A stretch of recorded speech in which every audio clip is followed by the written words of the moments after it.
Final preseason action coming up tomorrow for the Buffalo Bills as they head down to Tampa at 7:30 p.m. Most starters, including quarterback Josh Allen, not expected to play. Safety Cole Bishop, though, is expected. To what extent, though, we're going to find out tomorrow night. And pregame tomorrow will get official underway at 2 p.m. We'll have you covered all the way to kickoff again at 7:30. We'll hand things off to Chris Brown, Eric Wood, and Sal Capaccio, who will be on the call from the Northwest Bank broadcast booth. More trades in the NFL. The 49ers add another offensive piece, trading a 2026 sixth-round pick to Washington for running back Brian Robinson Jr. And while nothing official, Adam Schefter is reporting that the Vikings have inquired about trading for wide receiver Adam Thielen. Thielen currently on the Panthers, but did spend much of his career in Minnesota. And then speaking of the Panthers, they signed right tackle Taylor Moton to a 2-year extension worth $44 million. 40 of that is guaranteed. And then the Bisons, they're in action tonight. Home versus Scranton just after 6:30. That game's going to be on our sister station, the Bet 1520. Then 3 games in the majors starting just after 7 o'clock. Yankees host the Red Sox. Jays, they are down in Florida versus the Marlins. And the Mets, they are in Atlanta versus the Braves. And then a quick look ahead to tomorrow afternoon. Week 0 of college football will get underway. 5 games in action. The headliner will get the day started at noon over in Dublin, Ireland. Number 22, Iowa State, takes on number 17, Kansas State. And a reminder, Sports Talk on WGR, presented by Paramount Plus. You can't count on much these days, but you can always count on Sundays with the NFL on CBS and Paramount Plus. Watch your local NFL game live every Sunday on CBS and Paramount Plus all season long, and visit ParamountPlus.com/NFL to get started today. That's your Paddock Chevrolet Sports Update. Paddock Chevrolet celebrating 90 years of being your hometown dealership. I'm Zach Jones for WGR Sports Radio 550.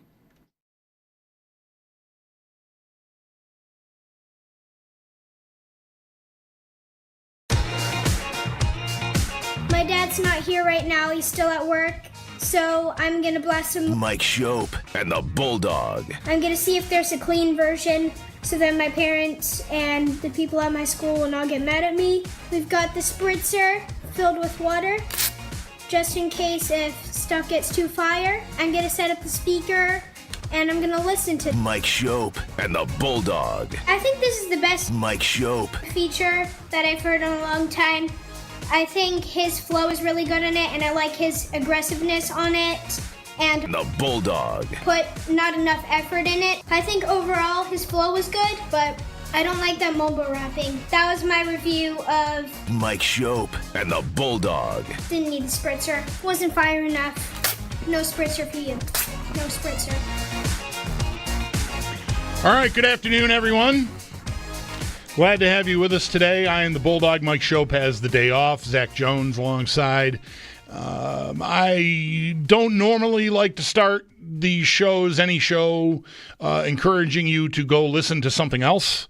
But I do want to let you know that there is a very serious situation unfolding on the New York State thruway. The Interstate 90 is closed as of now, westbound from the Pembroke exit and eastbound from the Depew exit because of a bus rollover crash.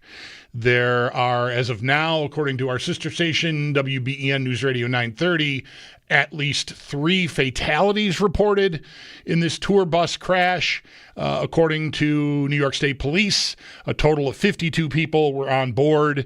I will do my level best to keep an eye on this story, mostly let you know if and when the roadway is open, but it's a very dire, very serious situation unfolding this afternoon east of Buffalo on the New York State thruway. So if you are planning on traveling, I would make other plans. Obviously, big traffic tie-ups. Traffic is being diverted at those exits that I mentioned, westbound Pembroke, eastbound Depew.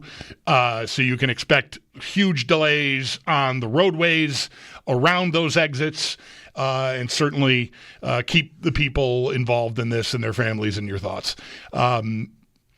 If and when I find out the road is open and there's more details, I'll try to pass that along. But if you're looking for up to the minute news on this situation and want to keep track of it, I would encourage you to tune in to 9:30 a.m. WBEN News Radio 9:30. I wanted to at least mention that off the top here before I start talking about Tre'Davious White's unknown injury and gambling, because we got a very serious situation going on the thruway. Again, at least 3 fatalities as of now. That's just from the last 10 minutes or so, according to New York State Police.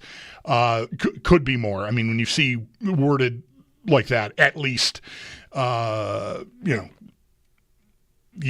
can be bracing for there to be more bad news. So 52 people on board the bus. It rolled over. The photos are, I mean, it's a ghastly looking situation. So I just wanted to get that on the table at the outset here and let you know that we'll be doing the best we can. But again, News Radio 930 WBEN to stay on top of that situation. They're built for stuff like this, that station. So hopefully they can get you the information you need. But again, if you're traveling, you're planning to travel, I mean, if you were on the 90 or are caught up in it, then, well, you're caught up in it. And, there's not going to be a lot that you can do right now. But if you were heading in either of those directions, planning on using that chunk of road for part of your travel here, heading into the weekend, try to make some alternative plans because it doesn't sound like something that's going to clear up real fast. So there is that. Hope you all having a good Friday here. I missed yesterday. I was really bummed out about that. I just did not. I just kind of fell apart in the morning. It just came on me. I don't know if something I ate or what, but I got really sick during the day and missed the show. And I'm bummed out about that. I don't like missing work, period. But I especially felt badly because Mike is off today, and then I'm off after this. Today's my last day until after Labor Day. This is standard operating procedure for our show. I almost always am off this last week of August heading into the Labor Day holiday weekend. So, it'll be, yesterday would have been my last chance to be together with Mike on the show until we're there. And by there, I mean the football season is upon us. Like we come back from, the Labor Day weekend, the Monday off, and show up on Tuesday, and there's a game on Thursday. Doesn't involve the Bills, but still, there's a game on Thursday, Cowboys-Eagles, and then Sunday night, the Bills and Ravens play. And so it's creeping closer and closer as summer is winding down here, and I wish I had more clarity on what happened to Tre'Davious White yesterday. We still don't know. This is the way, things sometimes operate. I mean, occasionally you might get word from, one of the big reporters, or even Sal from time to time will get tipped off on what actually is going on with a player that suffers an injury like Tre'Davious White did yesterday during practice. I know I went back and listened to Sal's appearance with Mike yesterday while I was home sick, and Sal laid out what the scenario looked like and everything, but we don't know, and this was forecast by Sal and Mike talking yesterday afternoon in the 5 o'clock hour. There is no media availability today. There is no practice. What the Bills are doing today is flying to Tampa, and Sal is involved in that. We're hoping that he arrives on time and that we can visit with him in the 5 o'clock hour, but I doubt he's going to have any information because, again, the Bills don't have any media availability, and I just would be surprised if they put out a news release themselves detailing what happened to Tre'Davious White and what kind of timeline we're talking about.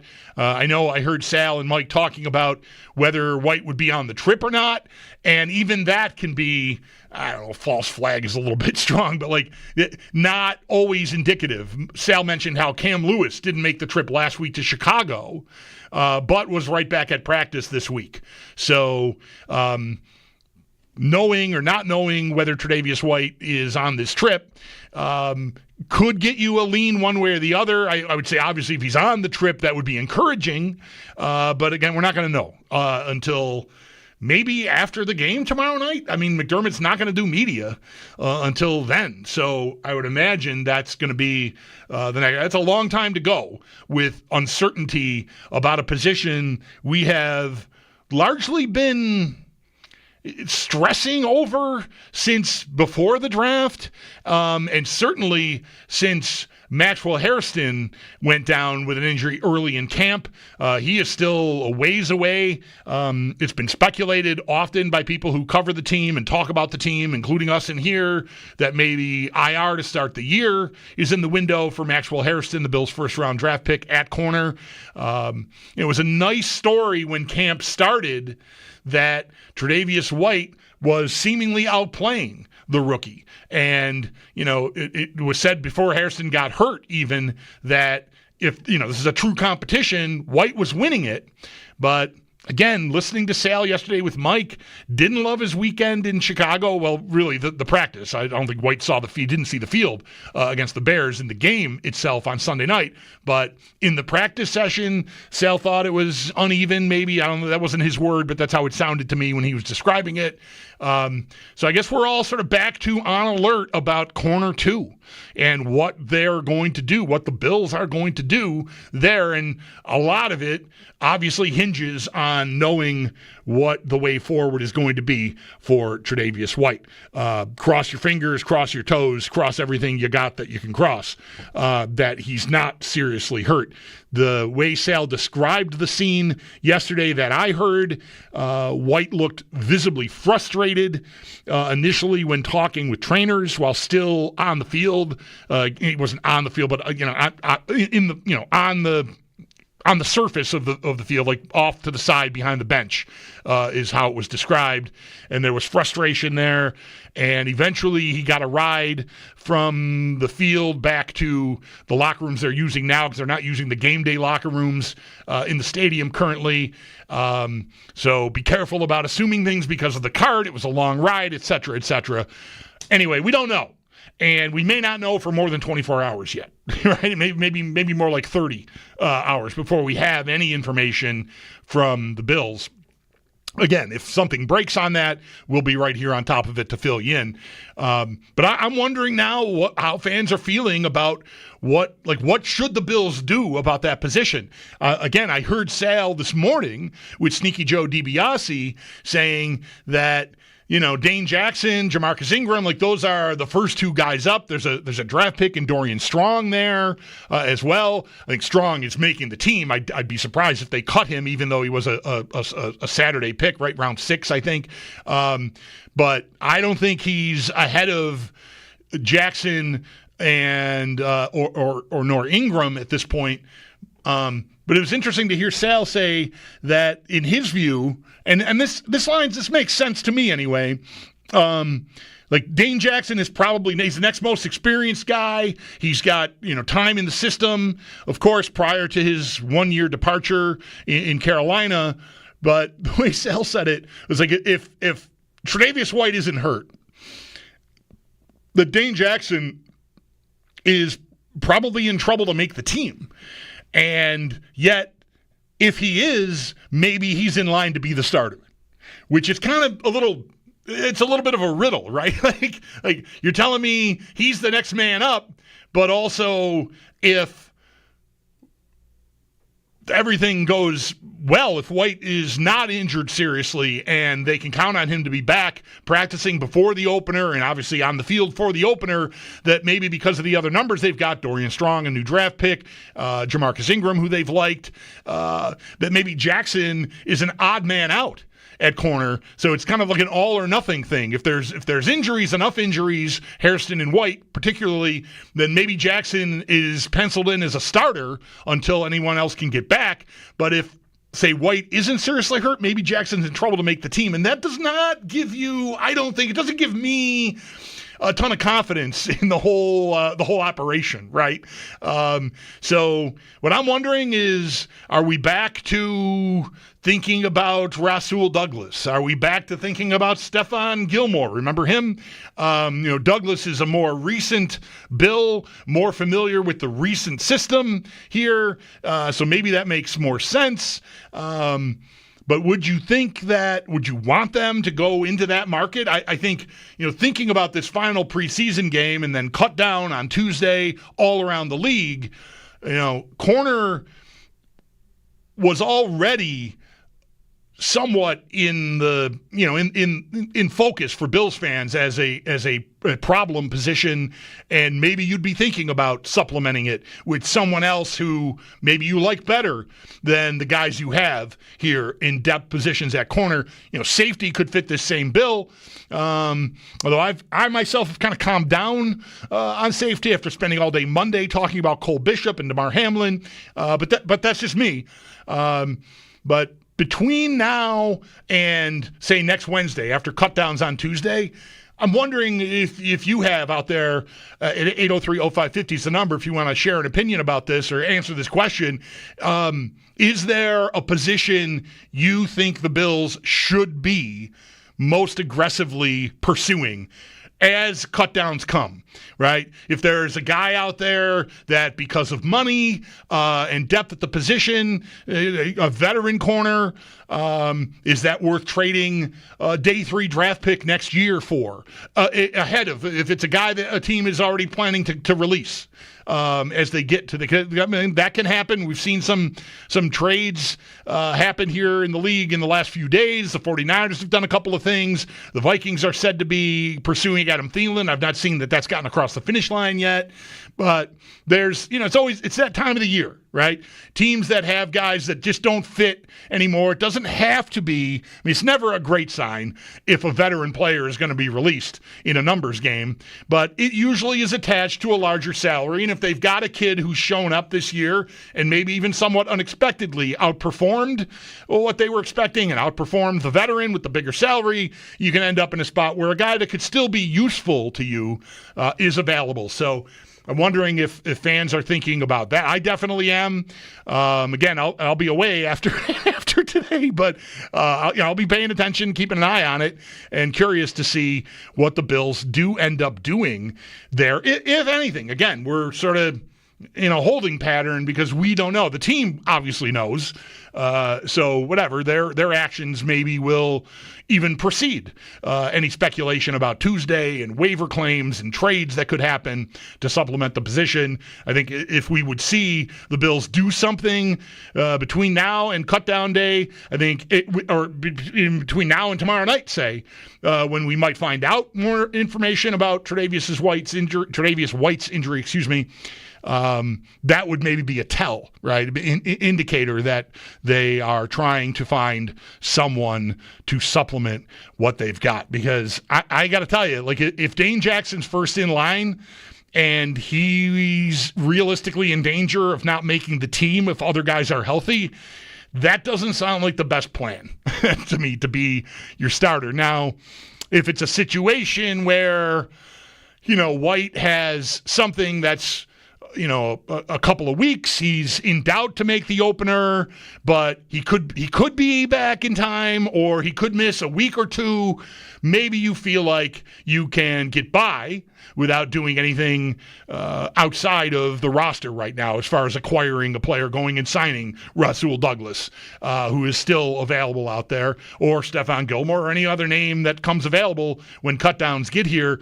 That is probably prudent not to overreact.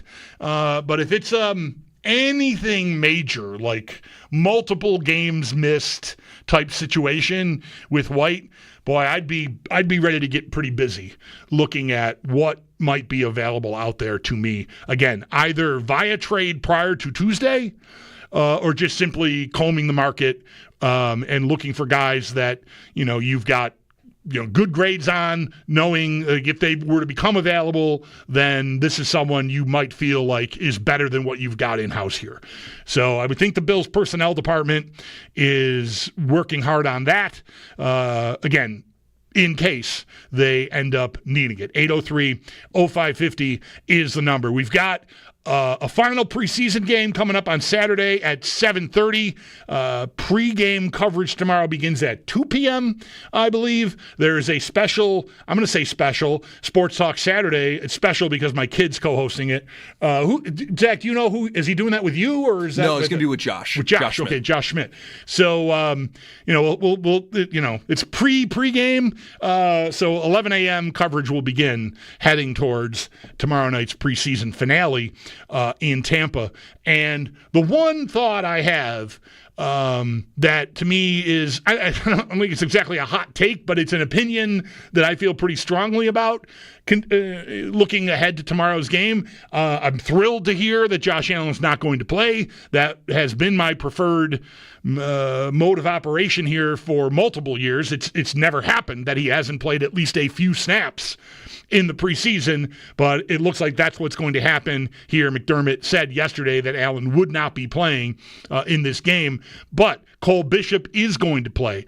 I don't know if McDermott definitively talked about Curtis Samuel as it pertains to this game, but that is a guy that I would play Curtis Samuel close to what you consider to be his normal amount of snaps for a regular season game tomorrow.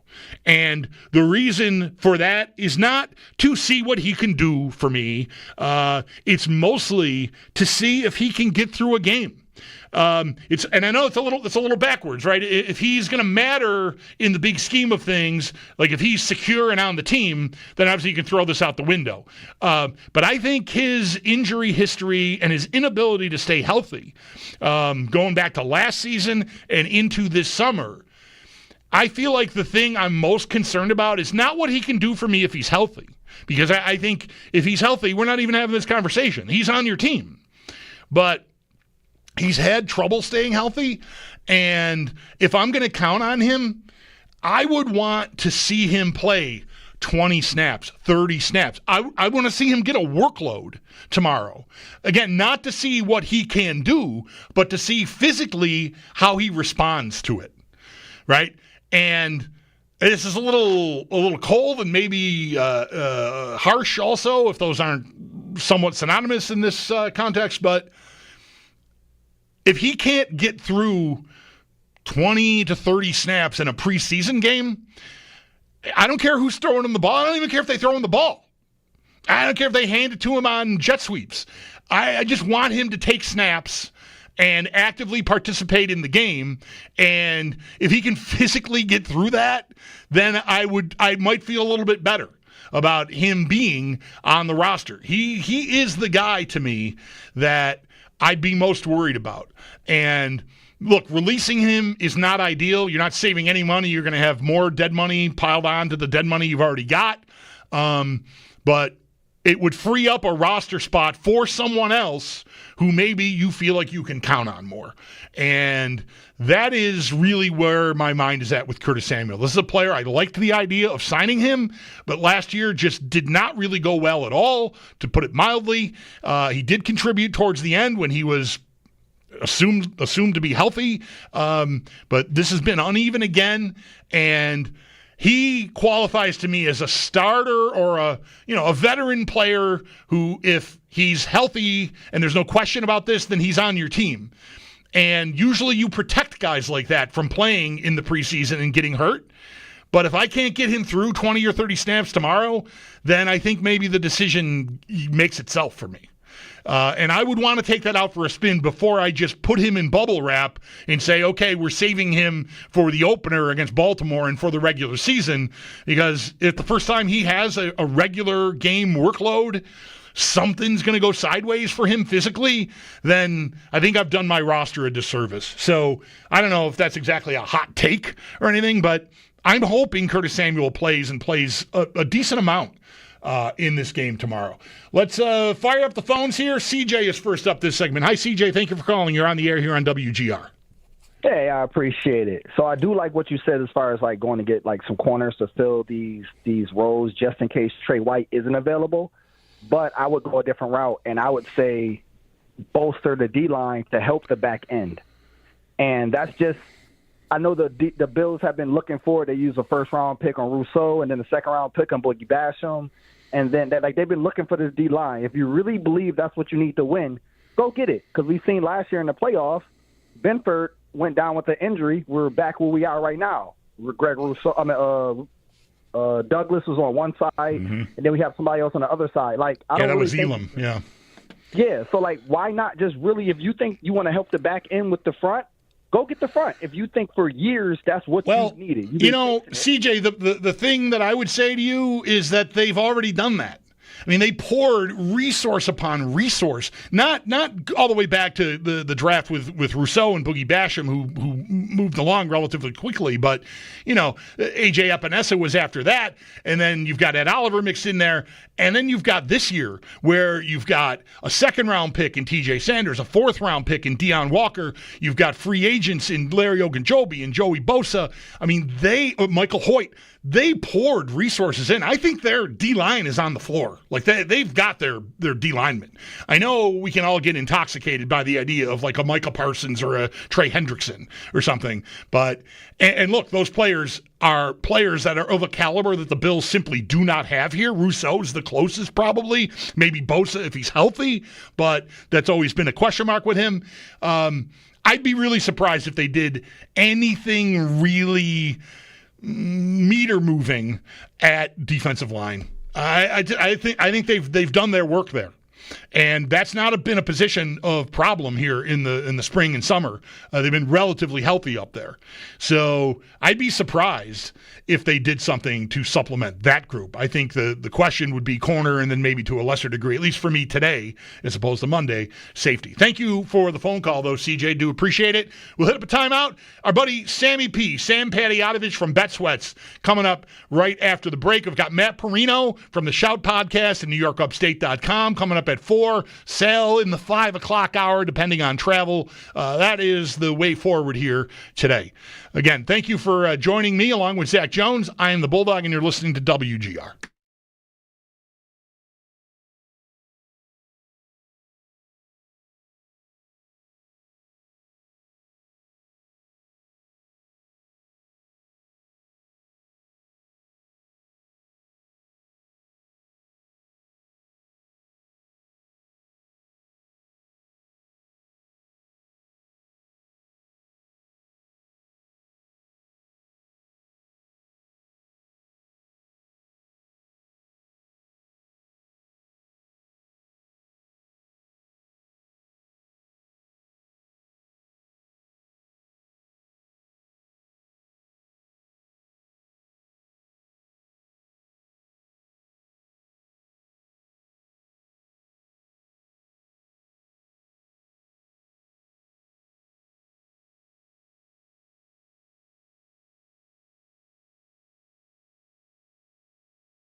Don't have a lot more to offer you on this fatal bus crash on the I-90 near Pembroke, other than we're still sitting on at least 3 fatalities involved, 52 people on board.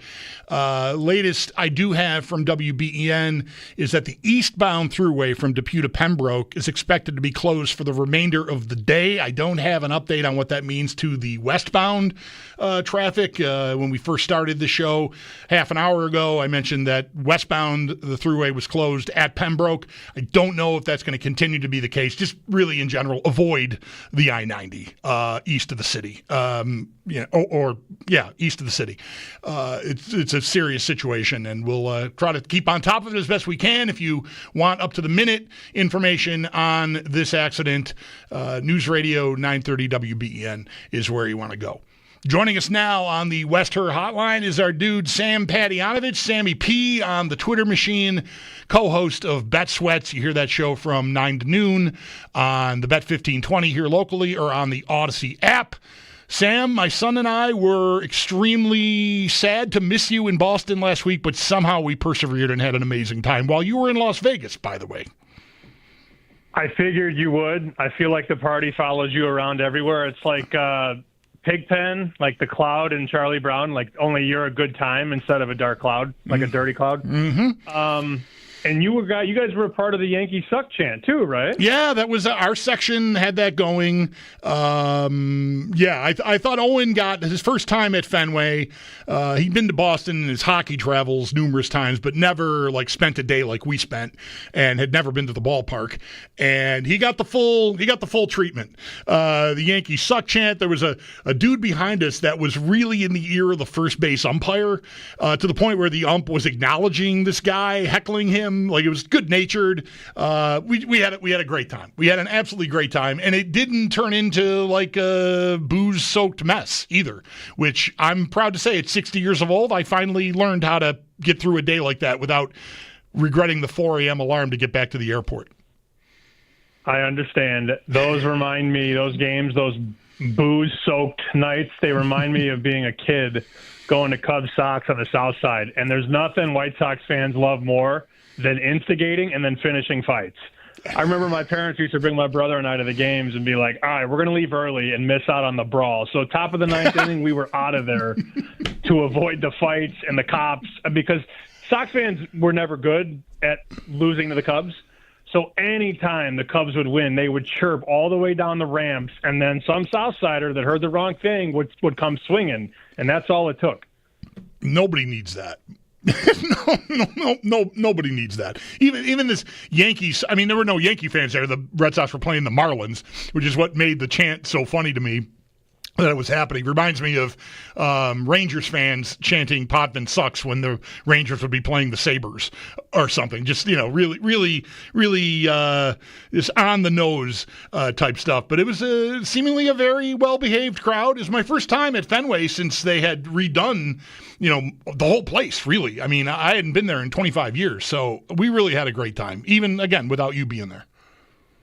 And Roman Anthony has proven to be a player that they really, really like. And, of course, Yankee fans know last night Anthony hits that home run late.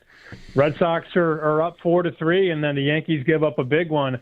I think this MLB AL East division is it's chaos right now, man. And, it could be one of 3 teams that gets it done. We still have over a month to go, but this is what you want.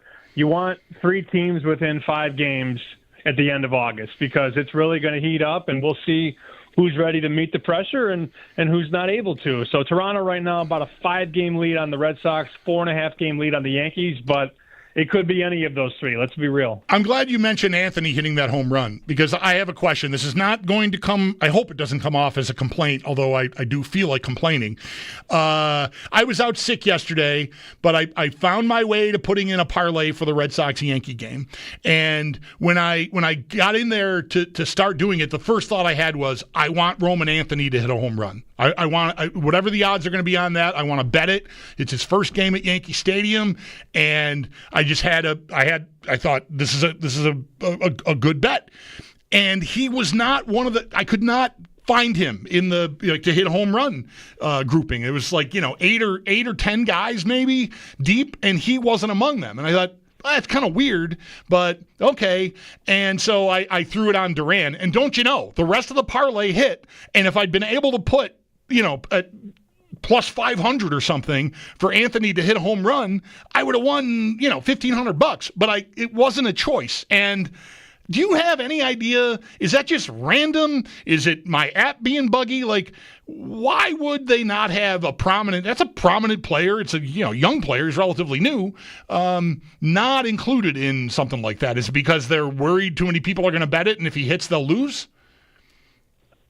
I think you're going to hate to hear this, but I see him up for every sports book. I know. Today is a different day. I'm telling you, when I went in there yesterday, he wasn't there.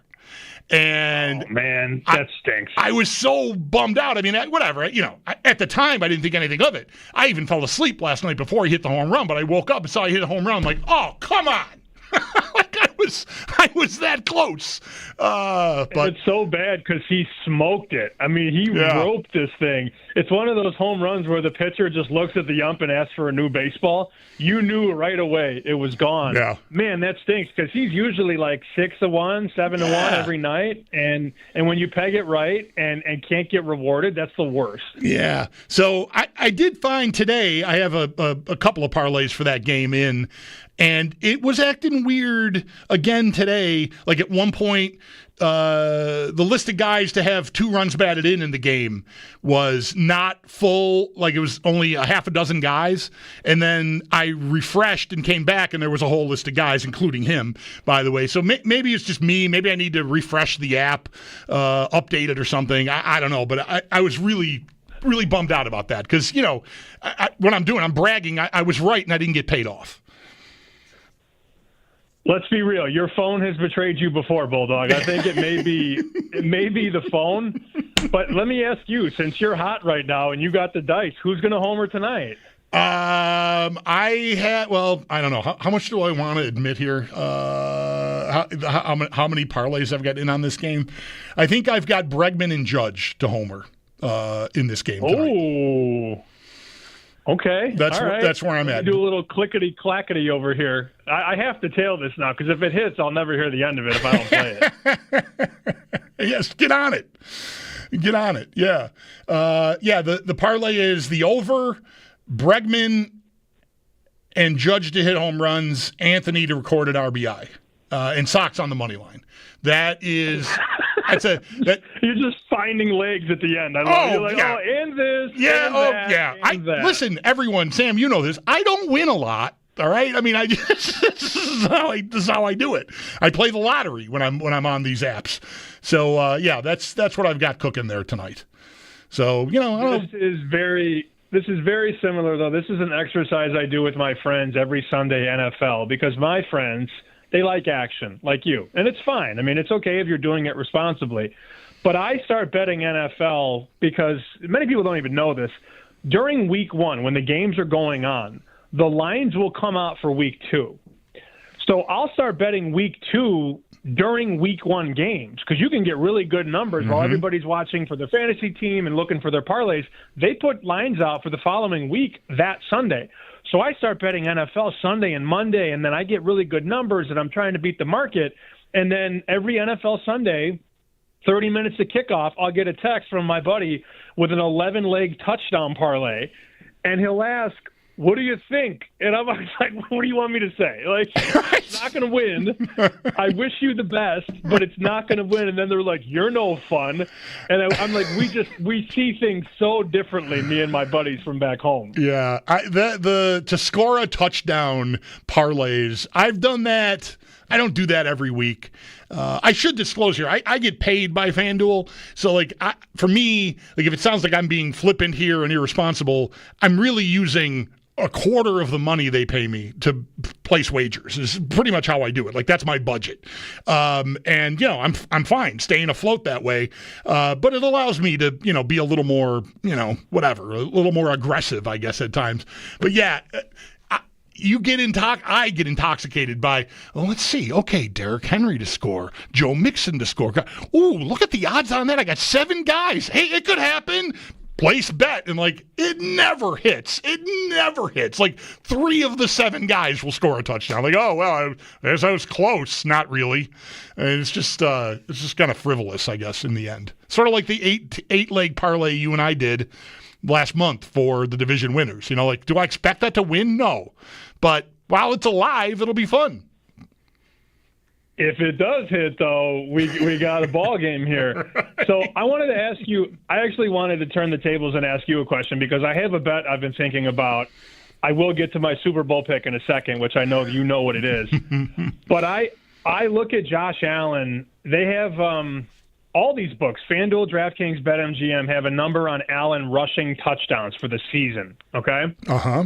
And he had 15 2 years ago. He had 12 last year. The number's 10.5. What am I missing? You're missing. Don't they take into account any totals, over-unders on individual stats? Isn't there some cushion given for missing games? Like that, of course, right? So that's a place to start, I think, right? And he's another year older. There has been, like every year, we haven't done as much of it this year because it feels a little played out, but most years, the Bills will talk about it, and then therefore we'll talk about it, being smart with him, protecting him, getting him to slide, go out of bounds. There's always a chance that they're going to use him less, designed runs and that sort of stuff. Even like, sneaks aren't a big deal. That's not like a big hazard, but designed run plays for him, we're always sort of bracing as his career. He's, maybe hopefully only about halfway through his career, but he's not going to be the athlete he's been for 15 years, right? So at some point that's going to slow down, and maybe that's what is behind part of that too. The irony here is you're talking me out of a Josh Allen touchdown bet, but you're making 5-leg parlays on a baseball game. Like, this is... Listen. How am I laying on the couch now and you're the doctor? This is so backwards. You started it. I didn't tell you not to make the bet. You asked me for a guess or an explanation for why, like, what are you missing on why that number is as low as it is? And those are my 2 best guesses. I don't necessarily think that has to happen this year. It's just that some year it's going to happen that he just runs less. At some point in his career, just physically, he's not going to be as dangerous doing it. And therefore, I think he'll even say to himself, I should maybe lay back on this and try to find a receiver to throw this ball to. Valid point. I would counter, though, with, and I want to say this in the most respectful way, I think Josh Allen's a psycho when the plays break down. And I don't think at age 29, he's going to think, oh, let me get out of bounds. We saw a lot of those touchdowns last year. Again, he had, let me get this right, I just kind of scrolled away from the rushing number. It was 15 and 12 the last 2 years, rushing touchdowns. I don't think a lot of those were like, a lot of them were designed, but like I'd say half of them were probably on broken plays. Well, sure. The big one against Kansas City, that was, I think Jim Nantz called it the play of the year in the NFL as he was calling that play. That was definitely, that was not a designed play. He just took off and ran over someone to get in the end zone. So yeah, I mean, this is a guy that completed a pass in the snow against the 49ers to Amari Cooper last year and saw Cooper sort of turn back towards, with his back to the end zone, and Allen runs over there like, hey, pitch me the ball. And Cooper did, and he scores. So you're right. He's kind of a psycho. Yeah, I think he's going to get at least 5 from the goal line. So then I need 6 more. Assuming he plays 16 games, I mean, again, and maybe that's not fair to assume, but knock on wood, he's been pretty healthy his whole career. I mean, he's, again, knock on wood, I'm literally knocking for Buffalo right now. I think that's a winner, over 10.5 rushing touchdowns. So do you want to put that together with other stuff on them? Like you like, I'm a facilitator, Sam. That's what I am. By the way, Sam Panayotovich, our guest on the Western Hotline from Bet Sweats. So MVP, rushing touchdowns, Bills Super Bowl. What does that do to your odds? I can't look because I can't bet the MVP in New York. Oh, wow. I didn't know that. Okay, so I'm going to check the box for Buffalo to win the Super Bowl, and then let me find the player rushing props. As we're talking this through, though, for the first time in my life, I have bet the Buffalo Bills to win the Super Bowl. Mm-hmm. It felt difficult to hit submit, I'm not going to lie. And I come from a world where the last 6 years I've bet Kansas City every summer at 6-1. And I know people will say, oh, nice, bold prediction. Well, okay, they've won 3 Super Bowls. You're trying to win the bet, right? So, I mean, that's the idea, right? So 3 of those bets hit at 6-1, that's 18 units, and then I lose 3. But I also, even in the ones that I lost, if I made that bet last August, they get all the way to the Super Bowl, and then I can bet Philly if I want to. I could free roll Philly because I have Kansas City. But I am changing my tune. I think bringing White back is a huge deal. I love bringing in Bosa. Basically, everybody important's back on offense. And Josh Allen's never been better. I mean, this is, whether people want to admit it or not, this is the best team on paper that he will be on. So, and he's at his best level. I mean, he's matured. And, you know, I listen to you guys and you talk about how he's tried to add something every offseason. If he can play even better next year, this is the team to beat to me in the AFC, and we know the AFC is better than the NFC. So I bet Buffalo 7-1. First time in my life I bet the Bills to win the Super Bowl. What could go wrong? What could go wrong? There you go. Sam is on the Bills to win the Super Bowl. It's funny. Like I love that you're on that, and you know I'll probably get my way to it. Oh, in fact, I already. Well, do I want to admit that I have a parlay with the Mets to win the World Series, the Bills to win the Super Bowl, and then a couple of Oklahoma City again in the NBA to repeat, and I don't know. I think I did Vegas in the NHL. So you know, again, I couldn't just do the Bills on their own because that's so boring. So I need 4 things to go right, and you know, last year I hit 1. I got Oklahoma City on that, but the rest of it crapped out. Well, actually, it isn't crapped out. It was the Bills and the Mets, but you know, we don't know what's going to happen there yet. So, how about college? What do you got going for this weekend with? Week 0. Is week 0 a new thing, by the way? When did we start with week 0? 3 or 4 years ago. Okay. And I'm glad you transitioned to college because I was just buttering Zach up before we got on here. I was like, dude, are you ready for Texas to go into Ohio State and win? And he goes, I almost bought tickets to the game. And I'm trying to get him going because, you know, he's a big Horns guy. Mm-hmm. And the Horns are number 1, and the Horns have the Heisman favorite. I know that's next weekend. We'll talk about that next Friday. But my favorite bet, I laid 12.5 with Kansas. That has moved a little bit. They play Fresno State. That'll be tomorrow at 6:30 Eastern. Nobody's talking about Kansas, and nobody's excited to bet Kansas because Kansas kind of stunk last year. But it's ironic because last summer, off a great Kansas year, everybody liked Kansas. So now we're fading Kansas. Got it. I'm willing to buy the dip, though. I'm looking right now. There's a couple books that have 13 and a couple have 13.5. There's a 14 at DraftKings. So this thing is getting back up. I would lay Kansas at the best number you can find. If you find a 13, do that. Do not lay the 14. Please get the best of the number. I think Kansas, though, I make the number 17. But I always want people to lay the right number. You know, don't lay 13.5 and 14 when you could lay 13. I do think Kansas, though, opens up a can. I think they pull away late against Fresno. All right, and that is what game is that? Is that that's later on in the day, right? What's the first game of the day? First game is the Ireland game. Kansas State, right. Iowa State. Kansas State's a 3-point favorite. Total's 51. I didn't do anything with it. I know some people that like the under 51, but I only made 2 bets tomorrow. I made Kansas at minus 12.5, and I think UNLV is going to beat Idaho State by 40. Okay. I know from texting with you in the last 24 hours or so, on your show this week, did you not talk about college venues that you'd like to get to? How have you been? I'm assuming you've been to Notre Dame because of your proximity to Chicago. How many of these, like, famous, have you been to Knoxville, for example? Like, how many big-time college venues have you been to? Big time? I'd say Texas, Notre Dame. I wouldn't say that Iowa's a big time, but I mean, they take it. I mean, it's the Super Bowl in Iowa City. There's nothing else to do in Iowa but drink vodka upside down and go to the football game. That was a fun time. I really want to get to LSU, Death Valley. And my buddies and I have been talking about this. Week number 3, Florida goes to the Swamp, or Florida goes to Death Valley, rather. Florida plays in the Swamp. They're playing at LSU. It's a night game. I've heard a night game in Death Valley is the place to be. So that's probably number one for me right now. That sounds pretty good. I'm reminded. I feel like this window has. I shouldn't say it's passed me by. I've got more free time on my hands now than ever.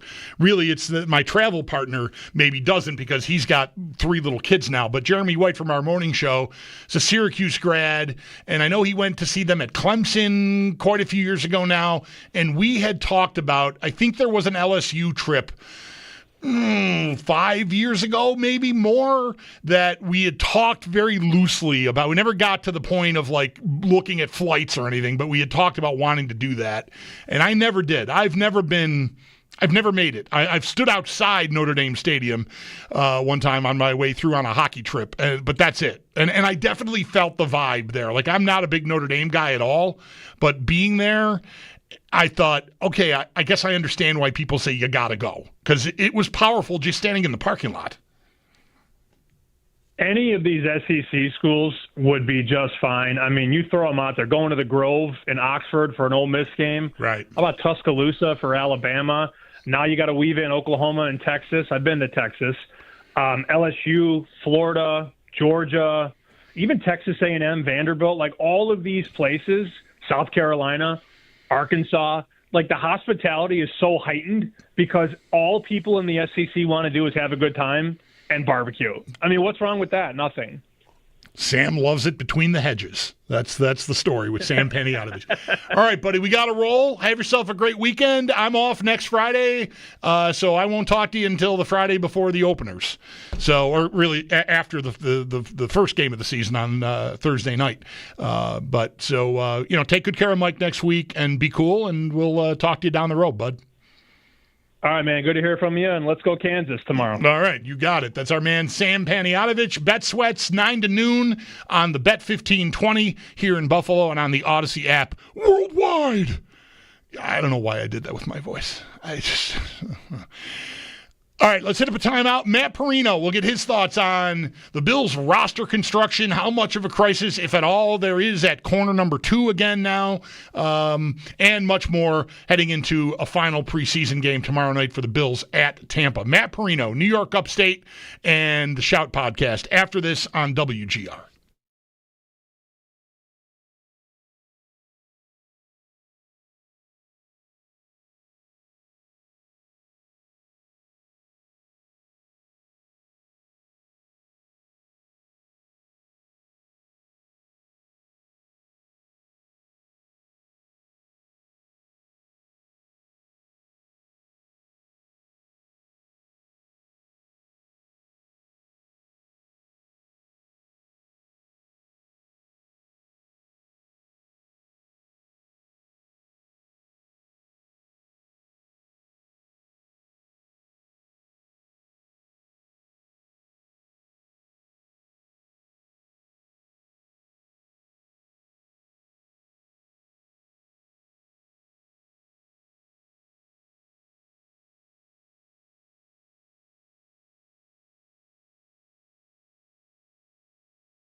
Final preseason action coming up for the Bills tomorrow night down in Tampa.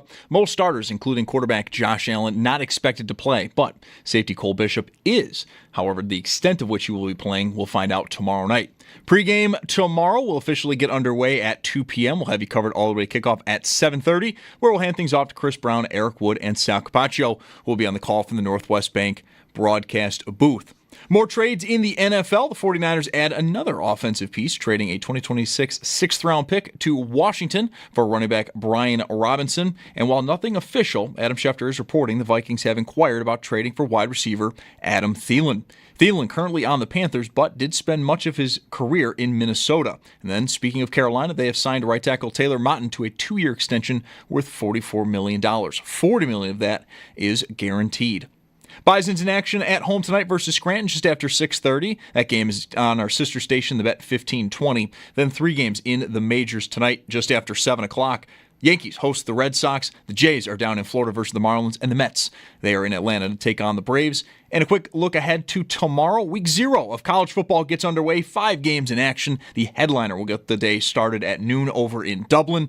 Number 22, Iowa State, takes on number 17, Kansas State. That's your Paddock Chevrolet Sports Update. Paddock Chevrolet celebrating 90 years of being your hometown dealership. I'm Zach Jones for WGR Sports Radio 550.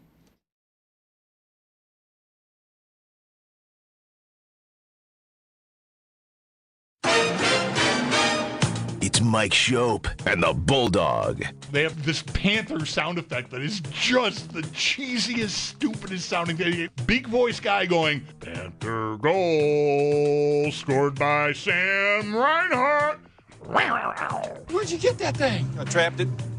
Been keeping it in my bathroom at the motel, feeding it old pizza. It's Mike Schopp. If you're calm, that wondrous big cat will be calm too. But if you're scared, that beautiful death machine will do what God made it to do. Namely, eat you with a smile on its face. And the Bulldog. On WGR Sports Radio 550. Thanks for choosing to spend part of your Friday afternoon with us here at WGR. Want to keep in mind that if you're looking for up-to-the-minute information on the fatal bus crash that happened on the thruway near Pembroke earlier this afternoon, please tune in to WBEN News Radio 9:30 a.m. The latest I have here, and this is not at all surprising, due to the closure of the interstate in the area, that the surrounding roads, Transit Road in the town of Clarence, Williamsville, Harris Hill, Depew, Lancaster, all that, complete standstill going on. There's just so much volume of traffic that had to get off of the highway. So if you're heading in that direction, try to make some alternative plans, because you're just going to be heading into the teeth of a very tough situation. And keep in mind, we've got, at this point, 3 fatalities from the accident. Don't know how much we should be bracing for that total going up, but 52 people, I believe, were on board the bus that rolled over on the interstate. I did read that the bus was the only vehicle involved in the accident. So I don't know that they've gotten to the point where they have figured out what exactly happened, but obviously a very serious situation. So keep the victims and their families in your thoughts. And again, WBEN, if you want more up-to-the-minute info here, I'm doing the best I can to try to keep on top of that. For the audience that's here to hear us talk about the Bills and preseason game number 3 tomorrow night in Tampa. With that in mind, joining us right now on the West Her Hotline is our buddy from Syracuse.com and the Shout podcast, Matt Perino. Matt, happy belated birthday, and welcome back to the show. Well, thank you so much. Obviously, circumstances, I'm down in Tampa now, but my thoughts are back in Buffalo. My wife was on her way to Darien Lake. And just thinking about all the people and all their families on that bus, man, it's brutal. For sure, man. Very heavy situation going on here east of the city. So again, try to avoid the area if you can. So Tampa, what we don't know yet is how seriously Trey White is hurt. And I don't know that we'll know anything about this until maybe after this game when Sean McDermott talks to the media. This is how the timing worked out here with him getting hurt late in yesterday's practice session and them traveling today, not having a practice and any media availabilities. Do you have anything to offer on what you saw at practice yesterday? I should have asked you ahead of time if you're there. I assume you were. But again, another serious situation for the Bills with Trey White. It looks maybe like we don't know any details yet. Right. I was at practice. I didn't see the actual play. I can say that what I saw afterwards was, it takes you back to that Miami game when he went down, and the reaction on the sideline was a lot of frustration. Now, there could be a wide range of outcomes. I mean, any kind of injury for Trey at this point, knowing what he's battled back from these two injuries, I mean, you just go back to probably a very dark place without having a chance to talk to him. And he was frustrated, had a few minutes with the trainers right on the wall there near the front row, about the 30-yard line. And then he got up on his own, walked on his own without trainers, and then kind of disappeared in the tunnel. And I think everybody thought that he was going back to the locker room or something, and all of a sudden you look over and he had reappeared, and they were loading him on a cart. Now, it was on the front seat, and a lot of people have made this observation as well. It's a long way back to the field house where I imagine he was going to get looked at. So you hate to jump to any conclusions. But, in terms of just the situation at cornerback, even before the injury, I think with the status of Maxwell Hairston right now, the lost reps this summer, the uncertainty around his timeline and when he'll be able to get back. I mean, it's a good sign that on Wednesday this week we saw him working off to the side in a knee brace, and he was doing, the medicine ball. He was on the bike for a minute, doing the rope workout, a lot of cardio stuff. That's good. That's a good sign.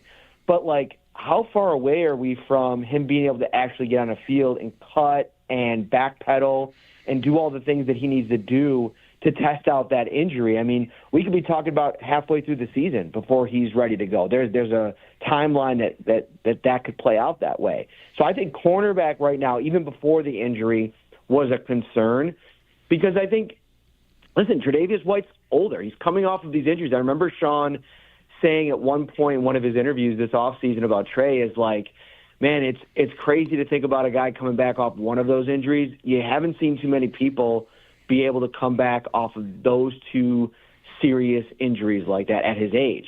And he's had moments this summer where he's looked really good. I think the last week or two, it hasn't looked as good.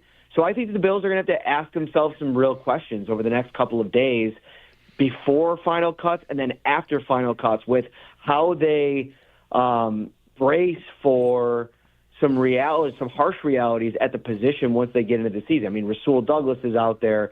Stephon Gilmore, we talked about that potential addition. He's still sitting kind of out there. You may have to bring in some more depth because with Dane Jackson and Jamarcus Ingram, two guys that have started games for them, they trust. I just think that there's a ceiling there that brings some concern once you get to week one in the Baltimore Ravens. Yeah, I was off yesterday, but I heard – no, actually it was this morning. I heard our Sal Capaccio on with Sneaky Joe DiBiase here on the station this morning, Matt, saying the range of outcomes for Dane Jackson are if something is wrong with Trey White, maybe he's the starter. If something isn't wrong with Trey White, maybe he's not even on the team. And that didn't feel – that's Sal's opinion, his read of the situation. That didn't fill me with warm thoughts. I thought, if that's where we're at a guy, because of the numbers, other guys at the position, a draft pick and Dorian Strong, they like Ingram, right? So if White isn't seriously hurt, maybe Jackson's an odd man out. Yet, if he is hurt, maybe he's the starter. And I don't know. That makes me feel like I should be looking to upgrade. I've been one of the few, I think, on the beat that's been a little bit underwhelmed with Dorian Strong and where he's at, so much so that he's firmly on the bubble for me before this injury. And I think Dane Jackson, I agree with Sal. I think that there is a level of comfort with just how much he knows the defense, but limitations. I thought that there was an outcome before the injury that he can get cut and then brought back to the practice squad. I don't think there were a lot of people clamoring for him to be on the, on their team this summer or this offseason. So yeah, there's it's a challenging spot to be in. The second straight year, a high-profile rookie defensive back that's just basically been stripped of a big chunk of their summer, and we saw how that played out for Cole Bishop last season. And in a lot of ways, when you go that route and you draft a guy, which I was supportive of, I'm not trying to rewrite history. I think the way that the Bills approached cornerback this offseason made a ton of sense, and I actually really liked the Hairston pick and would have liked – I know that he maybe wasn't as far along as some probably would have liked him to be before the injury, but I think the approach was sound. But now you're in a spot now where you didn't do much else at the position because you used that resource, and now you're left scrambling here with Lamar Jackson coming to town. Right. Matt Perino, our guest here, Syracuse.com and the Shout podcast.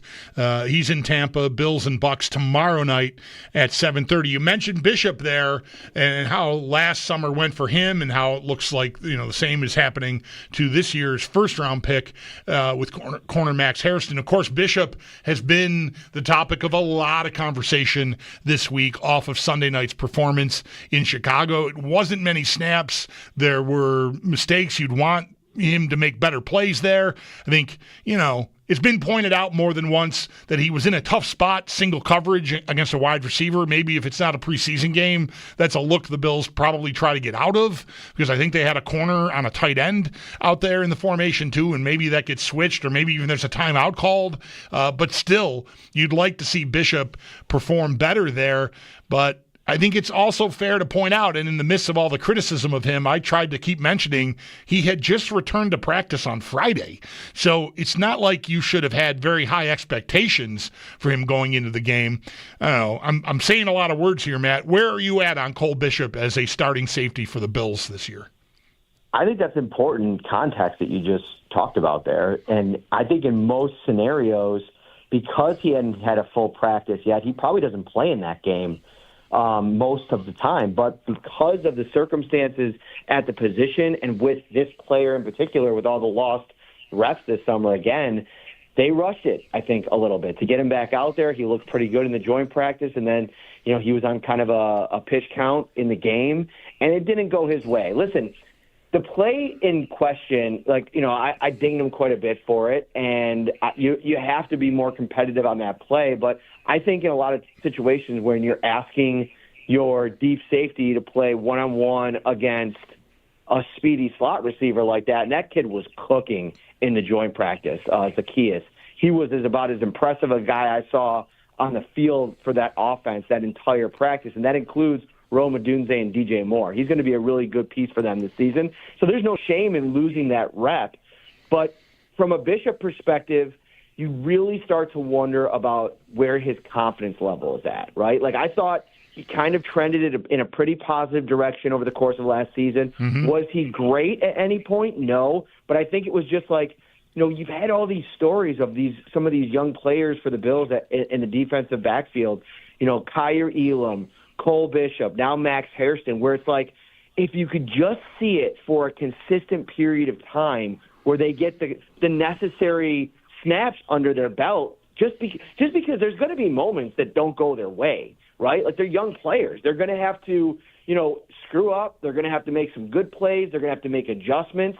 And for Cole, the big story has been he hasn't been out there to go through all of that. So I think that what they're hoping for more than anything is to get him a couple more reps tomorrow, and then get to the regular season, and for better or worse, let him kind of go through the roller coaster of it and see how he looks next to Taylor Rapp and see if they can't develop something. And that's the other part of this that's concerning, separate of Cole Bishop. Taylor Rapp plays the style of football that usually leads to injury himself. So what happens in a scenario where maybe Taylor Rapp's out and Cole Bishop's out there? You got to go back to Damar Hamlin. There's just like a lot of questions at that position. And, outside of Christian Benford, who got injured in that Chiefs game, and maybe we're having a different conversation if he didn't get hurt. It's this long list of just concerns in the defensive backfield. I'm sure that Sean McDermott has a lot of sleepless nights about that because that's kind of his baby. That's how he got started in the league, and it's something right now that was so good for so long with the Bills that right now is just a lot of question marks. Yeah, I do feel like this situation with White that just unfolded within the last 24 or 30 hours or so with the injury yesterday at practice has really put the focus back on that position, corner. And I don't know, I don't want to have this sound like a cop-out.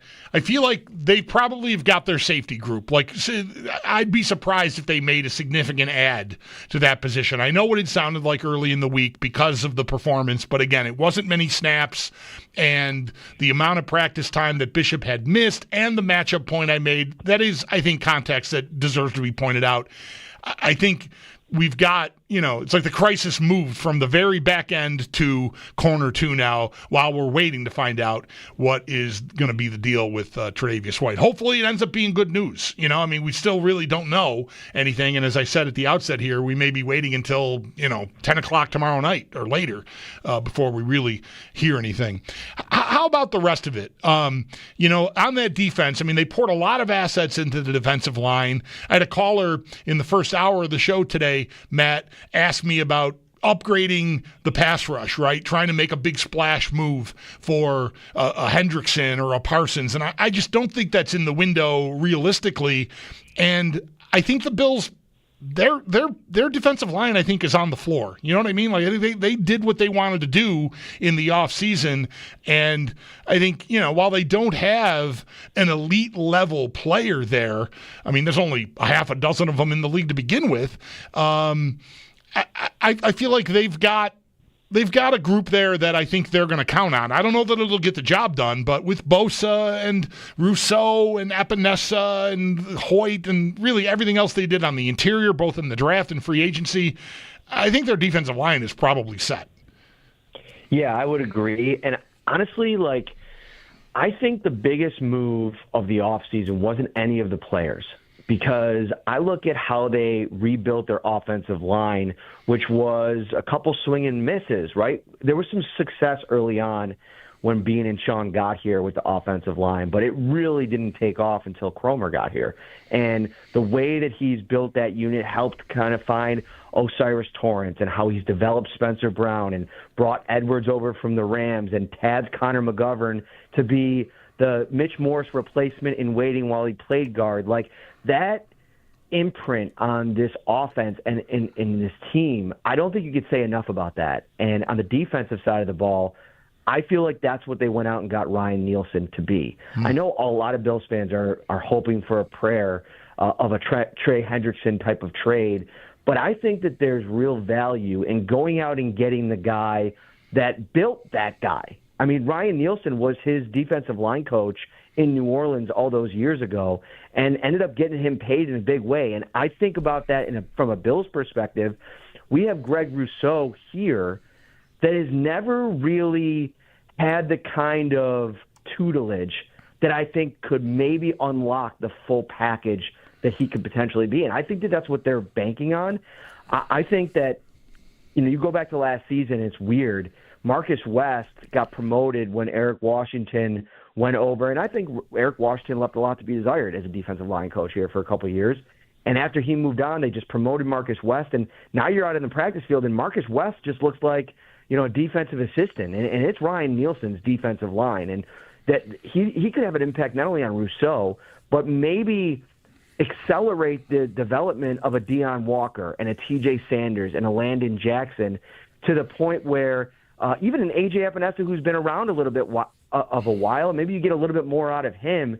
And all of those things, I think, are potentially at play to really boost what they already have in their stars. And part of that is the Joey Bosa plan, keeping him healthy. And then Ed Oliver, who, if he has a little bit better of a season than he did 2 years ago after he signed the contract, now you're really cooking with something on that defensive line. So I'm really high on the Nielsen addition. Everything that everybody said in that room about him, not just him, but Jason Rebrovich as well. The kind of NFL experience they've poured into that room this offseason. They're hoping that yields results with all of these guys. I like this point about Nielsen a lot. I asked Sean McDermott about him last week when he was a guest on our show, and I think a lot of us, I don't want to lump you in with this, I'll just say read and heard a lot about Nielsen and his history in man coverage and blitz-heavier schemes. And I asked McDermott if that would be a sign that they're trying to get more versatile, say, up front. And I'm trying to remember. I think McDermott said short answer is no. That's not why they targeted Nielsen. So maybe you're on the track here. They're just overall, they like his ability to maybe bring the best out of some of these guys they've poured resources into. Yeah, and I was listening to that, by the way, and my read on it is I don't think Sean likes when, because of the success that they've had, when the philosophical approach is questioned, right? Now, it's our job to question it. And I think that he has every right to kind of push back on that. I actually had a conversation with him on my podcast a couple of months ago, and one of the conversations we got into was about the failures in the playoffs. I brought up the fact that, no quarterback head coach combination that have been together for more than 5 years and hadn't won a Super Bowl have ever won one together. And he quickly kind of, touted himself. And the quote was, I think I'm the best. Josh Allen's the reigning MVP, the best quarterback in the league. I think I'm the best head coach in the league. And I think you like that. And I also think the other piece of this that we've talked a lot about this offseason with Sean, that I think he deserves a ton of credit for, he's really looking at himself, but also what they're doing organizationally to evolve. And, I think there could be a little pushback with that because of some of the people that they've brought back. When you think about Dane Jackson and Tre'Davious White and kind of the situation they're in, maybe because of that. But they've also had a lot of success, and I've liked, to the Nielsen point, what they've done to adjust on the defensive front, and they're banking on being able to affect the quarterback more when it matters as being the difference because of who's on the other side of the ball. And we'll see how it plays out. It's never going to be a perfect thing, and I love the podcast side of it is so great because I have all these interactions with fans live on the show, and there's so many different bright takes on how this all works out. I do think there's been a ton of success here. Everybody's got an idea how it could be a little bit better. And the idea that they landed on this offseason with the line specifically, I've really liked. Matt, last thing for you. I want to try out my take on Curtis Samuel for tomorrow night on you and see what you think. I think that's a player that if I'm going to keep him on the 53 moving into the season, I want him to play 20 to 30 snaps tomorrow because I want to see if he can get through a game. I don't know what his workload would be in the regular season. Maybe it's around that. Maybe it's a little more. I don't know. But that's a guy that if I've got decisions to make and I've got a lot of bodies there and no one's really taken hold of anything, really the biggest reason Samuel might be a lock to make the team is the dead money if they can't find a trade partner to take him off their hands. And that's not great process. So I need to see him go play a reasonable amount of football tomorrow and come through it and demonstrate that he can be healthy. Yeah, I think that, listen, he hasn't done much over the summer, right? That this is the time to send him out there and maybe even feature him a little bit because for the 2 years he's been here, or a little over a year that he's been here, he's never really been in a spot where he's been featured. And I think in this game, I don't anticipate Keon and Joshua Palmer playing. Maybe they do go with Palmer again because I was kind of surprised they played him last week. Mm-hmm. But they want, again, Joe Brady wants to get him reps in this offense. I know Tyrell Shavers is going to get himself a really nice look this weekend or on Saturday, but I'm with you. I'd like to see a large sample size of Curtis Samuel. Now the problem is who's playing quarterback, because my sense is, we've seen Mitch start a game, we've seen Mike White start a game. I think that they've probably done, based on all of the reps in practice, they've probably arrived at a pretty safe assumption on who's going to be the backup quarterback. I think it's Mitch Trubisky at this point. And that's coming from somebody who thought Mike White had a great summer, and I feel like, Mitch has just kind of edged himself up ahead of Mike over the last week or so. But I still think that they believe in Curtis Samuel when he's healthy, what he can do. When he came here, like, after the Diggs trade, I remember a lot of the conversation around, like, he was going to be the top guy in the offense there for a little while based on the contract that he signed. Right. And it's obviously not materialized like that. I know that Joe Brady is a massive, massive fan of him. And, he had a big role in the Bills' pursuit of him that offseason. I think that he thinks he can be something significant in this offense even still with the way things are kind of setting up for heavy usage for Keon, Palmer, and Shakir. I still think he's got big hopes for Samuel. So the money part of it is why I think he's going to end up being on the roster. Does he still have a box to check tomorrow? I'd say so, because they always talk about it being the competition, and to this point, it's a very limited sample size. Right, yeah. I'm not even worried about who's throwing him the ball. I don't care about his stats. I just want him to get the reps and get through it healthy. That's really the point of the exercise, in my view. Matt, thanks a lot for joining us on a busy day, a travel day. Enjoy the game, enjoy your time in Florida, and we'll catch up when you get back. Thanks, buddy. Take care. That is Matt Perino, the Shout Podcast, and Syracuse.com on the Bills beat for many years now, and a somewhat regular guest of ours here. Enjoy the conversation. We'll hit up a timeout here, 803-0550. You got any ideas for the Bills heading into this game? What do you think of my Samuel take? What do you want to do about cornerback? If and when we learn the timeline on Tre'Davious White, those are some of the key issues we're talking about here in advance of preseason game number 3 tomorrow night in Tampa. Lines are open now for you at 803-0550 if you want to get in on the conversation. I would love to have you.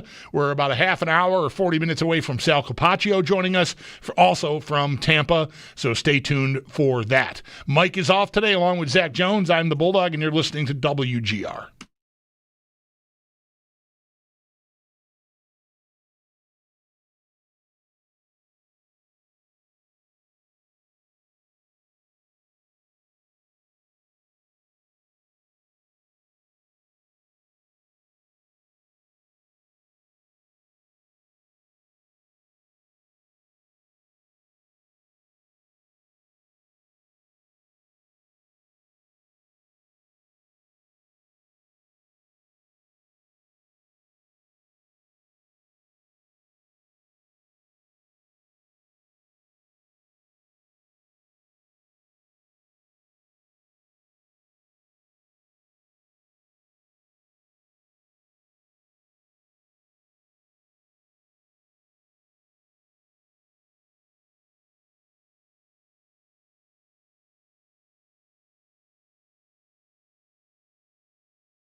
Final preseason action for the Bills coming up tomorrow night down in Tampa. Most starters, including quarterback Josh Allen, not expected to play. Safety Cole Bishop, though, is, but to what extent he will play, we'll find out tomorrow night. Pregame on Saturday will officially get underway at 2 p.m., and we'll have you covered all the way to kickoff at 7:30. We'll hand things off to Chris Brown, Eric Wood, and Sal Capaccio, who will be on the call from the Northwest Bank broadcast booth. And we'll also get a word in from Sal coming up in just about a half hour at 5 p.m. More trades in the NFL. The 49ers did add another offensive piece, trading a 2026 sixth-round pick to Washington for running back Brian Robinson Jr. And then for the Steelers, their rookie defensive tackle Derek Harmon, who had to leave yesterday's game early, will be out at least a month with an MCL sprain. Bison's in action at home tonight versus Scranton. That game will get going just after 6:30 and can be heard on our sister station, The Bet 1520. Then 3 games in the majors starting just after 7 o'clock. Yankees host the Red Sox. The Jays, they are down in Florida versus the Marlins. And the Mets, they are in Atlanta to take on the Braves. That's your Paddock Chevrolet Sports Headlines. Paddock Chevrolet celebrating 90 years of being your hometown dealership. I'm Zach Jones for WGR Sports Radio 550.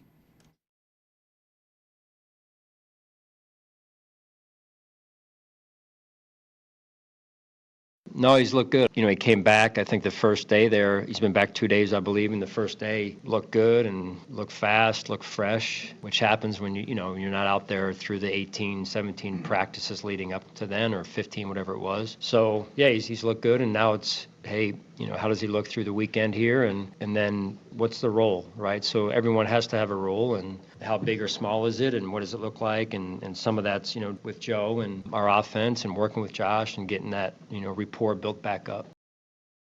That is Bills head coach Sean McDermott from earlier this week talking about Curtis Samuel in advance of tomorrow night's preseason finale in Tampa, 7:30 game. 2 o'clock is the start of pre-game coverage here on WGR. There'll also be a Sports Talk Saturday from 11 to 2 featuring Josh Schmidt and some kid named Owen Parker. I'm the Bulldog. Mike is off today. Zach Jones alongside as well. Hello to all of you watching on YouTube or the Twitch. Good to have you along for the ride with us. Bullpen, what's up? 803-0550 is the number. We'll get right to calls here in just a second. Just want to pass along the latest I'm able to get my hands on. I don't have any more details on fatalities so far. 3 reported fatalities in a tour bus crash on the 90 eastbound. The bus was traveling from Niagara Falls to New York City, and a single vehicle accident is what the state police are saying. 3 fatalities, numerous people. The bus flipped over. So very scary, very serious. There's thought to be the potential for another briefing from the state police within the next hour or so. News Radio WBEN 930 AM is where you want to go for up-to-the-minute details, but I can tell you this. Within the last half an hour or so, WBEN tweeted this. The 90 is closed between Pembroke and Depew in both directions for the rest of the night. All right, so if you're planning on heading out that way for any reason whatsoever, you're going to have to find alternate routes because the thruway is closed. Again, between Pembroke and Depew in both directions.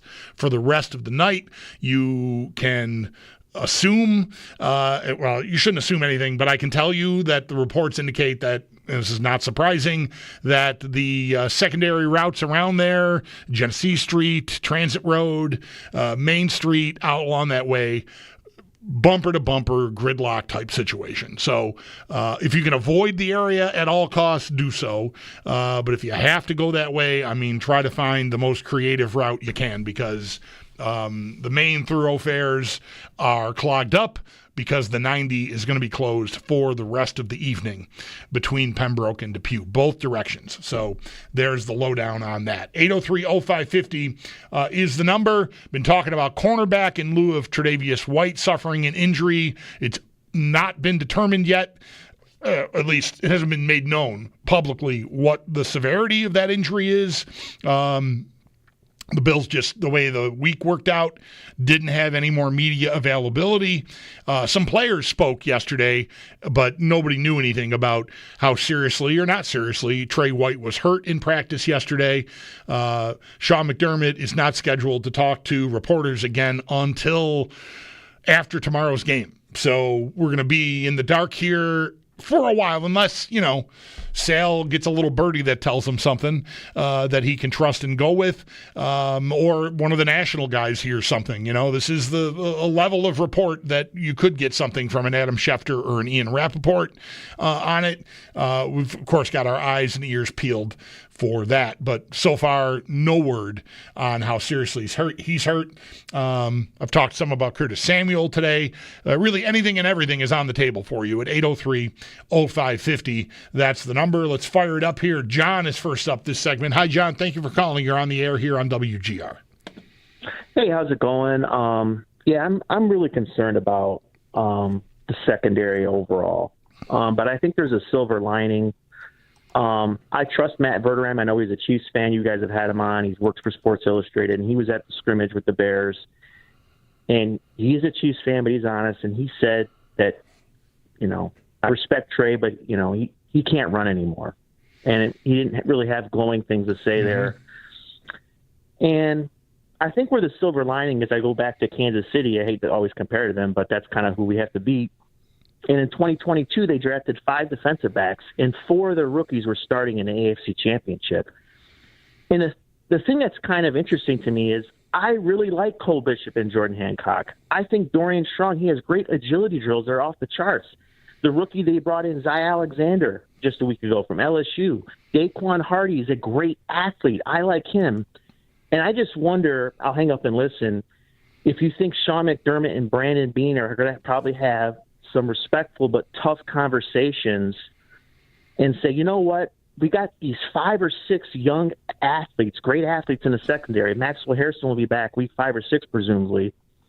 Let's just rip the Band-Aid off and do what KC did in 22 and get these young athletes at corner. I don't think it's the end of the world if Dorian Strong or Daquan Hardy are starting at corner week 1. I don't. I think they have to upgrade. The biggest thing, and I'll hang up and listen here, I think one of the biggest things that's not talked about is not just the defensive line in the playoffs, because they have gotten pressure many times. They have not had the athletes, the young athletes, to play man coverage at least some of the time. And I'll hang up and listen. All right, John, thank you for the call. I would be surprised. Anything can happen injury-wise here, but I'm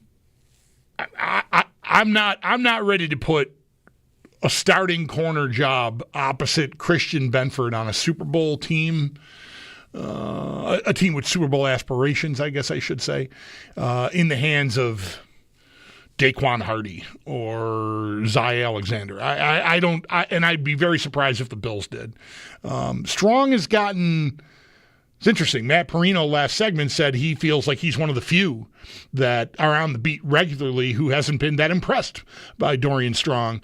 I think he's making the roster, but not because he's starting opening day and being counted on. I mean, I doubt he's someone you could sneak through to a practice squad. He is a draft pick. I think he'll be on the team. I'm not. It's bold. It's a bold take. Just play the kids. They could end up there, and look, I don't know that you have to be wrong. Maybe it's a good idea. It's the first I've ever really considered it, rather than dipping into the free agent market, which can be just rife with, well, frankly, guys that don't have that much left anymore. I didn't really like the idea of bringing Rasul Douglas back. He's back in the window now because of not knowing the seriousness of this Trey White injury.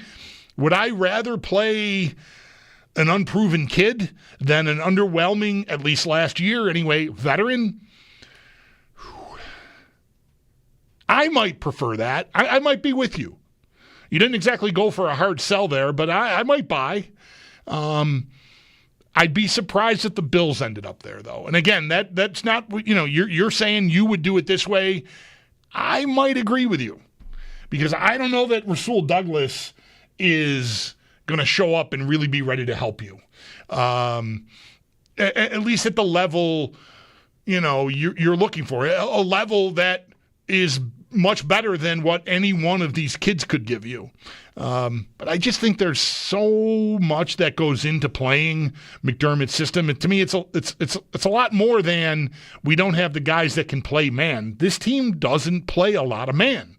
And we'll see if, when I asked McDermott about that last week, and I got into this with Perino last segment too, Ryan Nielsen coming in, who's been a part of schemes that are more blitz heavy and therefore more man heavy, if that signaled the Bills, trying to get a little more versatility within their schemes. And McDermott said the short answer was no. I didn't have time to ask him, well, what's the long answer, right? Because is that something you're looking at? It is the kind of information I could imagine a coach, and I thought this at the time we were having the conversation, but again, it just wasn't the place to go long on the subject, I think, that he might not want to tell you. Yeah, we're actually going to play man more. We plan to blitz more. That's the kind of thing a coach is going to tell you on the radio in August, usually. Doesn't mean it's going to happen, but I wouldn't just take his dismissal of it, short answer no, as, okay, there's not going to be a philosophical shift, even a subtle one, toward more different tactics there. Maybe that's in the offing anyway, and he just didn't want to tell us because, coaches don't want to tell you much of anything, really, is how it usually goes. So we'll see about that. But, interesting take. Appreciate the phone call. 803-0550 is the number. We'll see about Sal. We're getting word now he's not in his room yet. We'll see. He's got 15 minutes. Does he make it? Let's bet. What do we? Can we set a line on whether Sal is going to be available for us at 5:00? No. There's no point in doing that. But anyway, phones are open for you at 803-0550. The Bills wrap up the preseason tomorrow night in Tampa. We're talking about Curtis Samuel. We're talking about Tre'Davious White and the potential for his injury and what that could mean. But we still don't know the details on how long he'll be out, if at all, after what happened yesterday late in practice. Mike is off today along with Zach Jones. I'm the Bulldog, and you're listening to WGR.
In sin so long, all the feels are gone.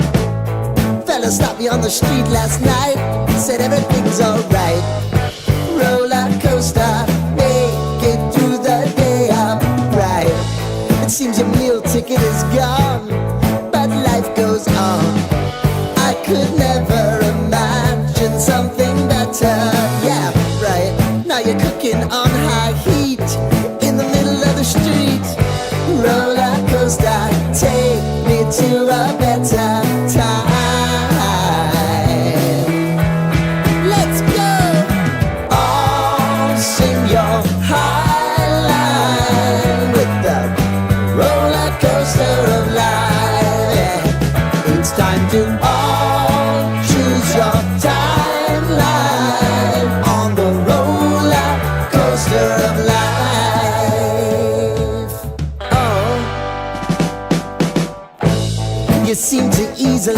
forget how to place your bet.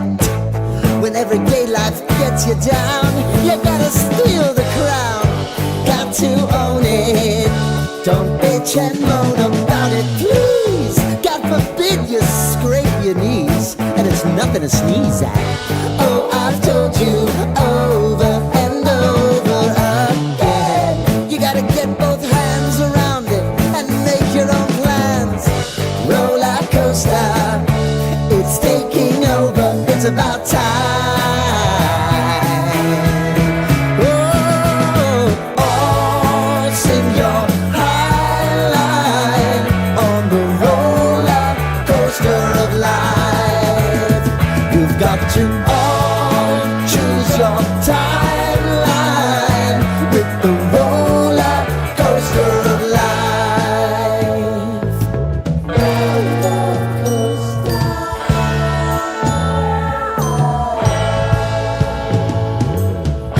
I want to go down the rabbit hole, down the rabbit hole of life.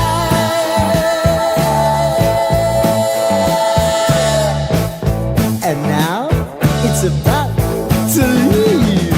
Oh, roller coaster.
Man, bad to worse from a traffic standpoint around Western New York today. We've got fatalities from a serious bus rollover crash on the I-90.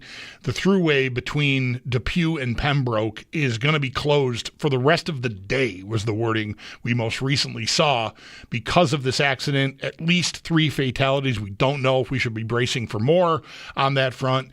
WBEN News Radio 930 on top of that, like to the minute. If you want up-to-the-minute information on that, I would suggest checking out that station. But there's also now an accident, a multi-vehicle accident on Walden Avenue involving a mail truck, and that means Walden Avenue is now closed eastbound and westbound from Genesee Street to Wendy Road because of this accident. So I mean, bad to worse as you're looking around the area here. All of the secondary roads here around the thruway exits are clogged because of the thruway being unavailable, and now Walden Avenue also closed again between, what have we got here, eastbound and westbound, Genesee Street to Wendy Road. Man, if you're heading east at all, I mean, just expect it to take a while. We'll see how much of a spillover that even creates around the area. But last reports were a lot of Transit Road, Main Street, Genesee Street, standstill traffic because of the accident on the thruway. So serious situation. And again, WBEN News Radio 930 AM is where you want to go for up to the minute. That's the information I'm giving you as I get it on my Twitter feed here. So if you want fresher info, I would suggest.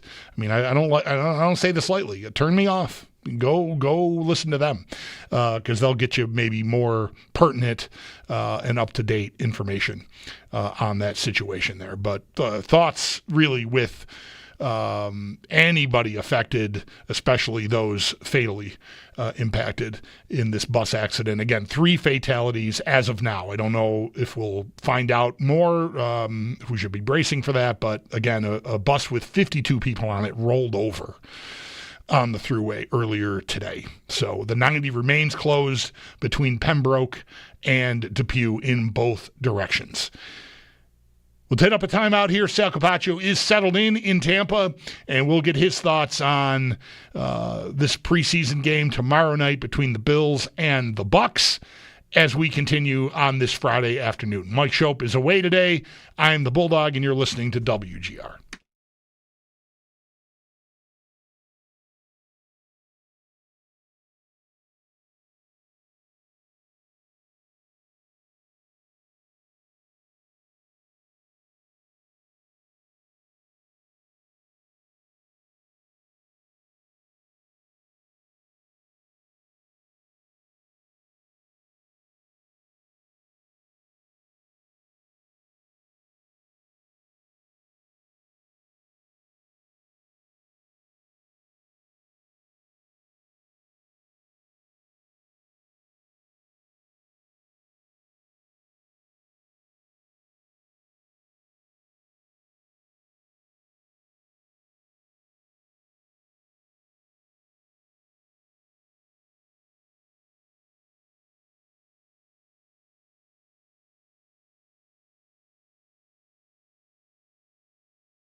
Final preseason action of the season for the Bills tomorrow night down in Tampa. Most starters, including quarterback Josh Allen, not expected to play, but safety Cole Bishop is expected to play. But to what extent, we'll all find out together tomorrow night. Pre-game on Saturday will officially get underway at 2 p.m. We'll have you covered all the way to kickoff at 7:30. We'll then hand things off to Chris Brown, Eric Wood, and Sal Capaccio, who will be on the call from the Northwest Bank broadcast booth. And do stay tuned. Sal Capaccio joins the show next. More trades in the NFL. 49ers add another offensive piece, trading a 2026 sixth-round pick to Washington for running back Brian Robinson Jr. And while nothing official, Adam Schefter did report earlier this morning the Vikings have inquired about trading for wide receiver Adam Thielen. Thielen is currently on the Panthers, but did spend a majority of his career in Minnesota. And then some relatively good news for Steelers rookie defensive tackle Derek Harmon. He had to leave yesterday's game on a cart, but today it was confirmed he'll be out at least a month with an MCL sprain. Then in baseball, Bison's in action at home versus Scranton. That game just after 6:30 can be heard on our sister station, The Bet 1520. 3 games in the majors just after 7 o'clock. The Yankees host the Red Sox. The Jays are down in Florida versus the Marlins, while the Mets, they're in Atlanta to take on the Braves. And then a look ahead to tomorrow as college football, week 0, will get underway. 5 games in action. The headliner will get the day started at noon over in Dublin. Number 22, Iowa State takes on number 17, Kansas State. That's your Paddock Chevrolet Sports Update. Paddock Chevrolet celebrating 90 years of being your hometown dealership. I'm Zach Jones for WGR Sports Radio 550.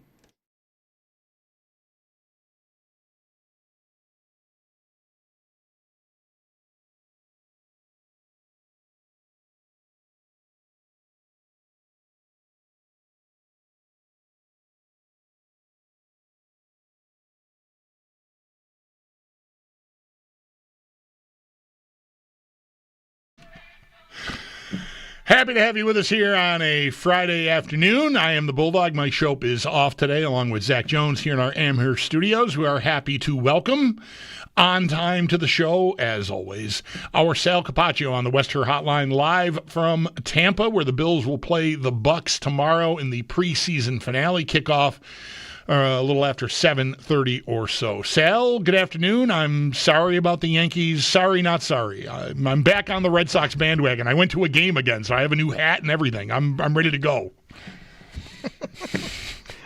You had to start with that, didn't you? I thought that might happen. I wasn't really totally sure. I mean, I'm back. I'm back, baby. Yeah. I'm back. Yanks are still a half game up on the Sox, and there are 3 more to play here. I did tell you yesterday I was a little worried because of them getting back so late after that Tampa trip, you know. Yeah, no question. But I've got scoreboard for today. I don't know. I won't talk to you for a few weeks now, or at least a couple of weeks. I'm gone until after Labor Day, after today. So I got to get it in now while I can. We'll see if we can, maybe win this series and get back in second place behind the Blue Jays there. Do you think the Jays have what it takes to win the division? I do think they have what it takes to win the division, but I still think that they are a team that's playing a little above their heads right now, or have played above their heads. I mean, they were so good for so long. But I think it also might be because right now the Yankees and Red Sox both don't have what maybe we thought either of them had at this point. Yeah, but the Jays are a good team, and they can, especially offensively, they can really hit. And now their pitching's coming around too lately, but we'll see. I mean, they've had a little bit of struggle lately, so we'll see where it goes. By the way, Bulldog, in my hotel room, I got to tell you, I'm looking out. You've been to Tampa, I assume, right? Have you ever been to MLA Arena where the Lightning play? I have not. And I've not really been. I mean, not for many years. I was in Tampa as a kid, I think. But my wife and I went. We were in Hudson, Florida, maybe, which is, I don't know, an hour or so from Tampa, I think, up the coast. So I have not spent time in Tampa. So no, I've never been to the hockey rink. Okay, well, I am literally looking from my room out into the plaza. It is, I have to be 50 yards away from the arena itself. It's crazy. It's kind of like Harbor Center, right? That kind of thing. It's a deal right there where it's right there. It's a really good setup, by the way. And we came here 2 out of the last 3 years. I've been to MLA to watch the Sabres play the Lightning because it just so happened it was during break that we could line that up with a trip down here. And I just love the way they kind of lay this out. And there's so much going on. There's something going on in the arena tonight. I'm not sure what it is. There's people in the plaza. They're not wearing Lightning jerseys, so I know there's no Lightning game tonight. I think you're probably on the money on that. So, Sal, what do we don't know any more than we knew yesterday at this time. I heard your conversation with Mike yesterday, and I heard you talking to Sneaky Joe this morning about it. We're going to probably be waiting until after the game tomorrow to hear anything about the severity of Tre'Davious White's injury. Is that right? Probably. I think there's a chance you hear something tomorrow before the game. I think there's a chance that, you could hear something on the broadcast for sure, whether that's radio or television. Might get some clues on whether or not he's actually at the game or not, and that could clue you in. So I wouldn't be stunned. I was trying to remember. We got the final on Max Hairston when all that went down, because there was a real good day and a half maybe of not knowing, and then it was probably about 48 hours, maybe a little bit less. So I wouldn't be surprised that that's the case. So I think you could find out tomorrow, but you're right. After the game would be, I think, at the very latest, I would say, when Sean McDermott speaks after the game. It does really bring into focus just how quick it gets thin, right? I mean, we know Hairston's out. At least, the start of the season is in doubt for him at this point. I think, I don't know, I might guess that he ends up on IR to start the year, but we'll see. We don't know that at this point. But boy, after White, we're into Dane Jackson, and I got a guy calling me last segment saying just play one of the kids, Daquan Hardy or somebody, and I'm like, holy cow. I heard your conversation with Joe this morning about Dane Jackson, and pretty interesting how you laid out what could be a starting job or not on the team, maybe depending on how seriously or not Tre'Davious White is hurt. That's right. To me, it's like all or nothing with Dane Jackson. I think if everybody's healthy, I'm doing my 53-man roster. I don't have Dane Jackson on the team. I think he actually is kind of a perfect practice squad veteran at cornerback, right? We're a guy that you just have him on the practice squad, and when you need him, you can call him up. If something happens to a guy on a Sunday and you got a Thursday game, something happens during the week on a Wednesday, and you're like, hey, we gotta have somebody who can plug and play. He knows the system. You bring him up, and you get by through the game. I think he's perfect for that. I don't think that he's a guy that has shown me enough that he warrants necessarily a 53-man roster spot or to be a starter. That said, with Tre'Davious White, if he is out for any length of time, knowing that Max Hairston is most likely out for a little while, I don't think you have another option to start outside other than Jamarcus Ingram. But Jamarcus Ingram does a lot of things for this team. He is an outside corner. He's a nickel corner. He's a dime safety. You allow him to be able to use all of those roles because Dane just doesn't have all those roles. Jamarcus is also special teams, big time on special teams. So to me, that's where you would get to. Dane Jackson would then be the starter on the outside. You let Jamarcus play all his other roles. So I think it's kind of it's an all or nothing proposition here if you're looking at that. The guy that is really interesting here for me is Dorian Strong. Now, the Bills, and I say that not as a starter, but that could impact the numbers, because if the Bills feel that they can sneak by Dorian Strong and get him through waivers into the practice squad, then maybe you do get Dane Jackson on the 53-man roster. But I don't know if they feel that. That's going to be tough. You don't want to see a 6th-round pick get claimed by another team. You could waive him and still get him back. I mean, a lot of times that happens, but the Bills lost Alex Austin a couple of years ago to the Patriots when they did that. They've lost other players when they've done that. They've also waived. I mean, hey, Dane Jackson's a great example. He actually got cut his first year in Buffalo, and he got put on the practice squad. So I just don't know where that fits in and how they want to do that. Yeah. How likely do you think it is that they look outside? Again, depending. We don't know how seriously White is hurt, but, the top end of the list is Rasul Douglas and Stephon Gilmore. As far as guys that are available right now, Tuesday could bring an opportunity for them to view someone that gets released. Maybe they could even preemptively trade for someone that's going to get released by a team. That doesn't have to mean that the player is, if it's a veteran, can't play. Maybe he's just getting squeezed out by a younger, cheaper guy. I would think the Bills are going to be turning over every stone ahead of Tuesday's cutdown day.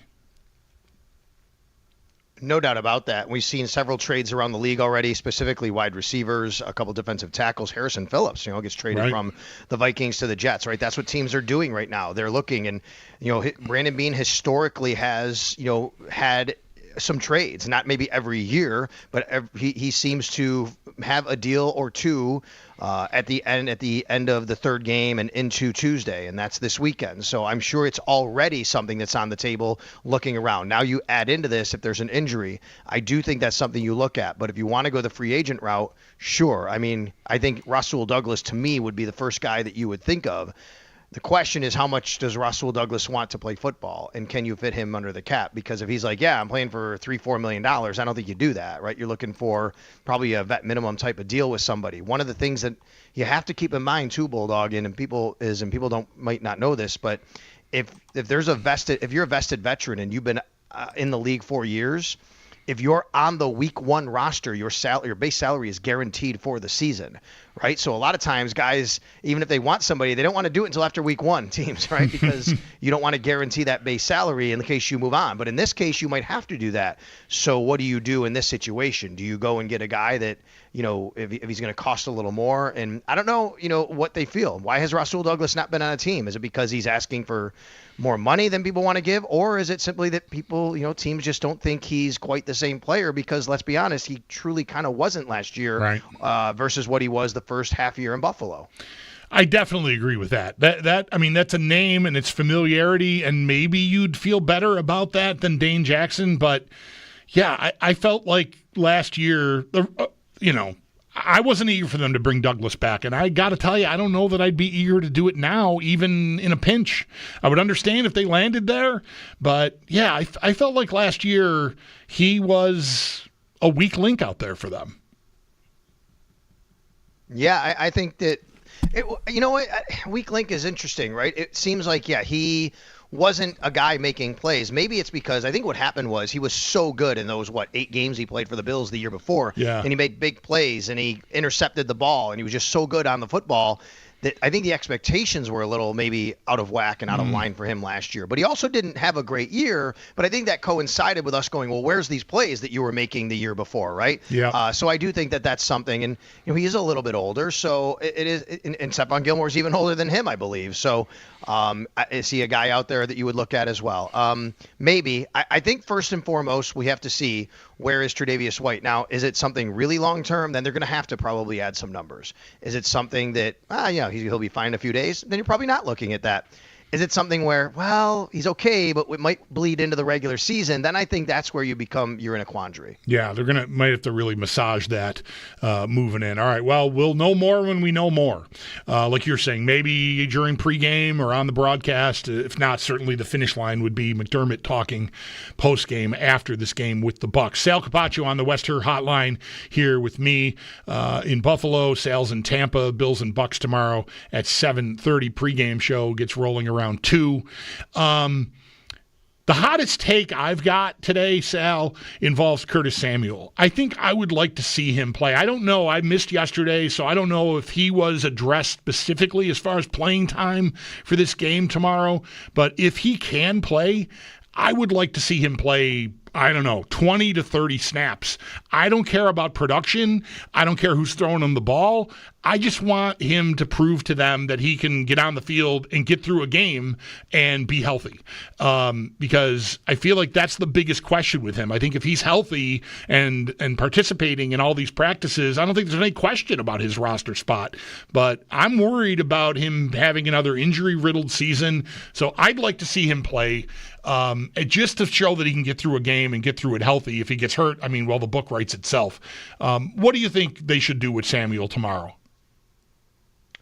I agree 100% with you, and I think the organization feels the same, which is we want to see him be able to be healthy, get through some games. And the reason I say that is I'll just echo what Sean McDermott said this week, that he wanted to see him get through some practices, and he did, and he looked good, and he felt that he was on the right track and looking good. But I don't think that guarantees that he's just going to, back it off maybe tomorrow and not play him. I would like to see him play tomorrow. I would like the same thing. So we're on the same page here. I still think that Curtis Samuel, if they feel he's healthy, is on this football team, even though he hasn't been out there a lot, shown a ton because of it. I think if Curtis Samuel is healthy, they probably are going to keep him on the football team. There are financial ramifications. Now, you actually would save $500,000 if you move off him, but you'd have a $7 million plus dead cap hit, meaning he's counting that money whether he's on the roster or not, right? So a lot of times you just don't want to say, well, he's not on the roster and we're going to pay that money and we're going to count that money, but you're counting that money either way. I think that would be the plan for him. I also think that, it's if you look down the roster, sure, we can all love Tyrell Shavers and what he's put together here, right? But I think that the way the Bills roster looks right now, I think Curtis Samuel still fits into that top 5, to be quite honest with you. And I think Tyrell Shavers is right there. And I think Elijah Moore still fits in. To me, the top 5 are still the top 5 they've kind of always been, which is Khalil Shakir, Keon Coleman, Josh Palmer. And then I think it's Elijah Moore and Curtis Samuel, or whatever order you want to say. And I think Tyrell Shavers is still right there, even Laviska Shenault, as that extra guy that you're debating keeping. It's not, to me, should we keep Tyrell Shavers over Curtis Samuel? It's simply Curtis Samuel against himself, and that's what you're saying, right? Too, I agree. Yeah, basically. This guy's fighting himself for a roster spot. He's not fighting Tyrell Shavers, because if he's healthy, I think he's clearly on the team. Yeah, I don't have any question about that. I wonder. I don't know. It's been a while since we've talked like this. I mean, could they play him a lot tomorrow and see him prove that he's healthy, and then maybe find a trade partner? Like I send whether it's some kind of pick swap or something, and really it's not about the return. It's about, because that alleviates the dead money, I believe, right? If you can trade him, I think you get the full savings there. That could be a scenario. But again, like that's, if he's healthy, maybe you want to keep him and have him for yourself. But I don't know. I wouldn't rule out a team getting their interest piqued if he plays in this game and, looks decent. I wouldn't either. I think that you'd have to have that happen first and foremost, of course. Do you remember when they traded Sammy Watkins? That's what happened. They literally threw the ball to Sammy Watkins like 3 of the first 4 plays, and you're like, oh, okay, this is great. And then they traded him the next day. You're like, well, the team who they traded him to, the Rams wanted to make sure he was healthy. Right. He's out there and he's playing, and sure enough, he was, and they made the deal. So I could see something like that. I think, though, in this case, a little bit older of a wide receiver, obviously, than that case. He's making pretty good salary, so I still think it's tough, though. Yes, I think you'd have to show that, but I think it would still be a tough deal for another team to say, you know what, we'll go out and we'll make that deal, because that team's still got to make – they have to trust that he would stay healthy even if they see he's healthy. Right? So I don't know if you would want to do that. And, I think at the end of the day, the Bills still would love to have Curtis Samuel for the role they envisioned him for. There may be frustration from all sides about him not being on the field and his availability, and I get that, and that's real. But I do think that, Joe Brady wanted Curtis Samuel on this team for a reason, and the Bills have Curtis Samuel on this team for a reason. And if he's healthy, I still think that they have a clear vision for him and his role in this offense. Sal, what else is up for grabs tomorrow, if anything? Like who needs a good day tomorrow to solidify a spot? I mean, depth linebackers. I liked how Jimmy Charlo was featured in Hard Knocks. Am I saying his name correctly? I hope I am. Yep. Is he live to make the roster as a special teams depth linebacker, you think? I don't think so. I think he's live for a practice squad spot, though. Okay. And that matters to a lot of these guys, right? Like, hey, I'm not making the 53, but if I can get on the practice squad and be with this team every day and show them what I can do every single day, then you never know when you get an opportunity to be called onto the big club, right? So I do think he's live for that. I just think there's too many numbers there, and he came in a little bit late. He made a couple nice plays, that's right, but how much can you really rely on that versus what you have? So it's a great story. I love that. But I don't think he's live for a roster spot. I know obviously Cole Bishop is a starter, but I think he has to show, I'll say it the way you did with Curtis Samuel, show he can get through a game healthy. He did last week, but yeah, you don't have to have him play the whole game, but you have to at least see him play again. He needs more reps. Sean has talked about that a little bit. Cole Bishop is the starting safety on this team. The only way he's not, I think, is if there was to be another injury, but I think he has to still have some reps, and he has to go out there and he has to get a little bit more playing time before all of this. I think on the Offensive line, that's a big one I'm looking at right now because I still look at it and say, okay, you have some injuries here. Now you have 2 tackles in concussion protocol. You have Tylon Grable and Travis Clayton, so they'll probably be on the team, but they're not going to be able to play tomorrow. That matters because it's opening the door. Ryan Vandermark had a tough day last week. There's no doubt about that. Do they like Chase Lunt enough? He has now shown some versatility. I don't think it's gone great for him, but at the same time, by the fact that he's playing a little bit more and everywhere, he's showing some versatility. We know how much they like that. Alec Anderson is clearly on the team, but is he your backup center? Because Cedric Van Pran-Granger is probably not going to be available for several weeks. I think he stays on PUP. So the guy I'm looking at is Kendrick Green. I know it's a name that people don't talk about a lot, but Kendrick Green to me could make this roster. He might be the backup center, and then you free Alec Anderson up to be that swing interior guy for you. Yep. Is there anyone, you mentioned Chenault earlier. I'm sorry to be jumping around on you, but I've noticed like he's getting run on coverage units. He's been returning kickoffs. He's gotten a look at punt returner as well. Is there a decision to be made between he and last year's return man, Brandon Condrington, you think? There could be. I'll still maintain what I've said all along. I believe Brandon Codrington is the main punt returner on this team, and he's on the team. We all know the issue, though, is that he doesn't really provide anything for you on the defensive end. He's Brandon Codrington is oh my God, let's get through the end of this game. We need somebody, put Brandon Codrington in guy on defense. That's what he is, right? He's not going to be a guy that you're going to really put in as an actual depth piece, in situations that you need someone there. But I still think he's the number 1 punt returner on this team. I have seen nothing through training camp or preseason to show me otherwise, that he is not the number 1 punt returner. And it would be a heck of a deal if they suddenly decided someone else would be, because we know how much they value that spot. Heck, the reason he's on this team is because at the end of last year, they did not trust Daquan Hardy to be that guy. So they traded for Brandon Codrington. So let's get to Chenault. Chenault isn't going to be the punt returner on this team, and he did get 1 in a game, but he's still very, very raw there, and I just don't think the Bills would trust that. So, but they do really love his kick return ability. The question for Laviska Shenault is going to be, can he offer enough outside of that? And that's what you just said. He could maybe be a gunner. He could cover kicks. But also maybe as a wide receiver, can he offer a little bit for you in that regard? And I just don't know what the numbers at wide receiver. So I think he's probably on the outside looking in and a practice squad guy. But I do think there's a world we live in where Laviska Shenault makes this team. And I even think there's a very, very small world we live in where maybe both him and Brandon Codrington make this team. Yeah, that seems nuts to me, to have 2 guys that are, well, you said it. I mean, they would have to have a role for Shenault in the offense to some extent, right? Because you can't really, Codrington playing defense is like, that's a ultimate break glass in case of emergency situation there. And so if I've got 2 guys that are here mainly for returns, that feels like maybe a bit much for my taste, but we'll see. All right, did we hit everything? I don't want to leave anything out, Sal. I'm going to be gone a while.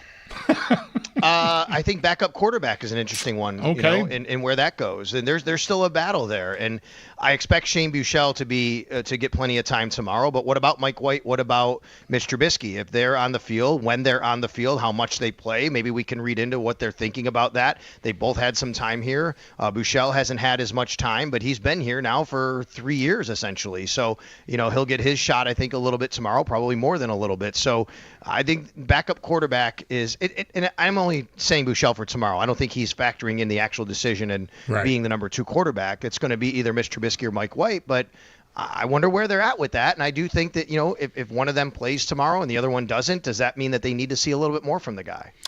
All right, Sal, thanks a lot for this. Enjoy your time in Tampa, and we'll catch up next week.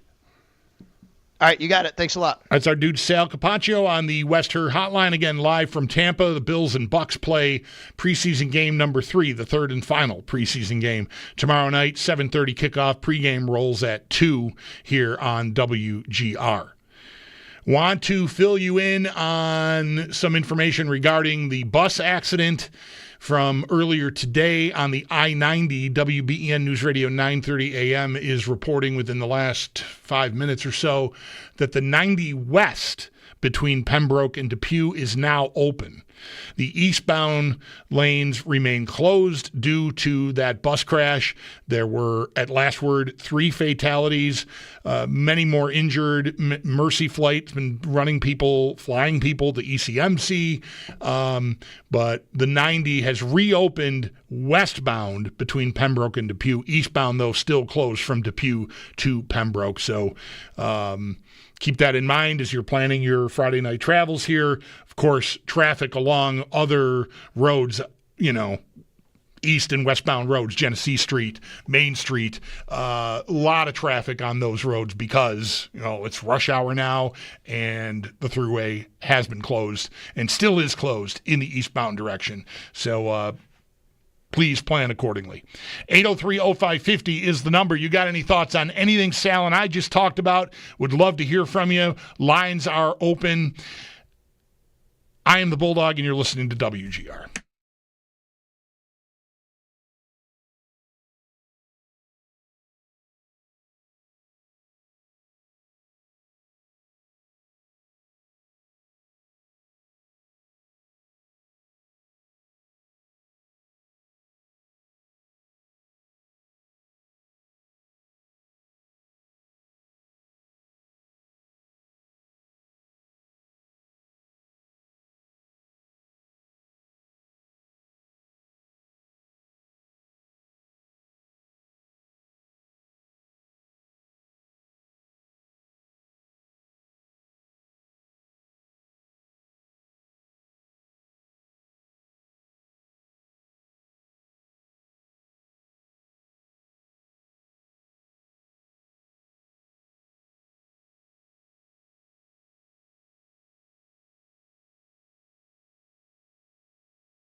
Final preseason action coming up for the Buffalo Bills tomorrow night down in Tampa. Most starters, including quarterback Josh Allen, not expected to play. Safety Cole Bishop, though, is expected, but to what extent, we'll all find out together tomorrow night.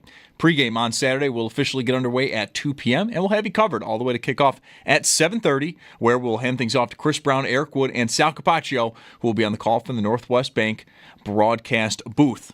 Relatively good news for the Steelers is their first-round rookie defensive tackle Derek Harmon. He had to leave yesterday's final preseason game on a cart, but today it was revealed he just suffered an MCL sprain, but he is going to be out at least 1 month. And then in baseball, Bisons, they're in action at home versus Scranton just after 6:30. That game can be heard on our sister station, the Bet 1520. While the majors, 3 games will get going just after 7 o'clock. Yankees host the Red Sox, the Jays. They are down in Florida versus the Marlins, and the Mets, they are in Atlanta to take on the Braves. That's your Paddock Chevrolet Sports Headlines. Paddock Chevrolet celebrating 90 years of being your hometown dealership. I'm Zach Jones for WGR Sports Radio 550.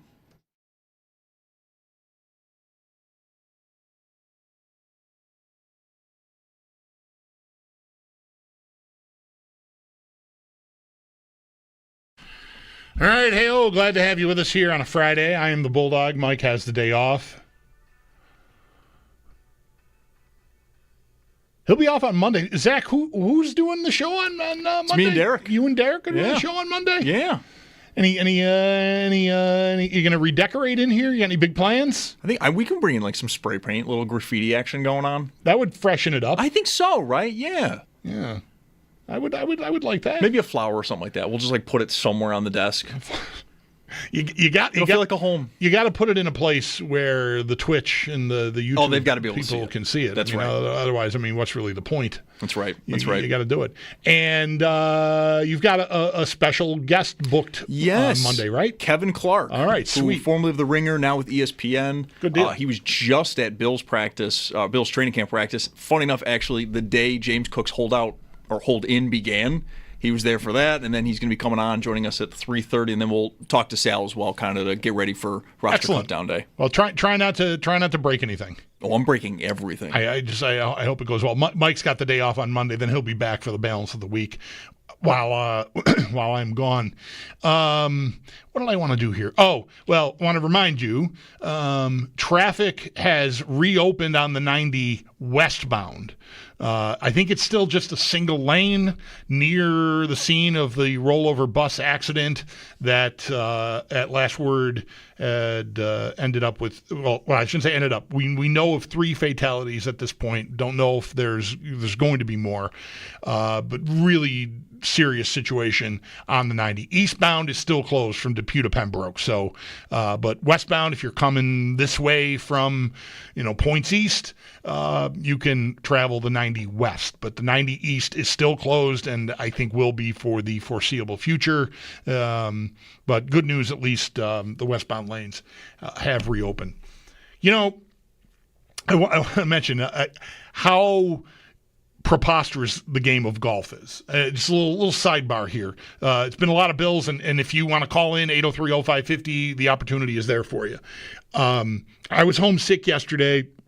Thankfully, whatever it was that was bothering me came and went fast enough that I'm here today. Playing a little hurt, but whatever. I knew Mike was off, and not that I didn't think Zach and Derek could have done the show that they're going to do on Monday. But anyway, I got in here. But yesterday, I was watching the golf, and I think, weren't Rory and Scotty the final group? I think they were. So they're at the 18th green, and McIlroy is in a bunker that I think was at the front part of the green. And he mishit a ball from the bunker so badly that it flew over the green and hit the grandstand. I think he would sculled it, I think is what you'd say, right? Like he's trying to get under it, and he just hit it with the edge of the club, the leading edge of the club, and it I do that. It's no fun. The ball flies way farther than you want it to, and from a bunker, at least that means if you even are fortunate enough to get out of the bunker, which McIlroy was, but he mishit this shot so bad. It hit the grandstand, bounced onto the green, 15 feet maybe, and he makes the putt for birdie. And I'm just watching. I had to text one of a friend of mine I play a lot of golf with during the week. This is the stupidest thing. This is the dumbest game ever. It's the dumbest thing that I love doing is playing golf, because that shot, you or I hit that shot anywhere we're playing, and it's like 70 yards past the green, right? 50 yards maybe, whatever. I mean, he hammered it. I mean, it hit. I saw it all happen. I mean, it blasted off this piece of the grandstand, like bang, lands on the green. He makes the putt. Just such a dopey game.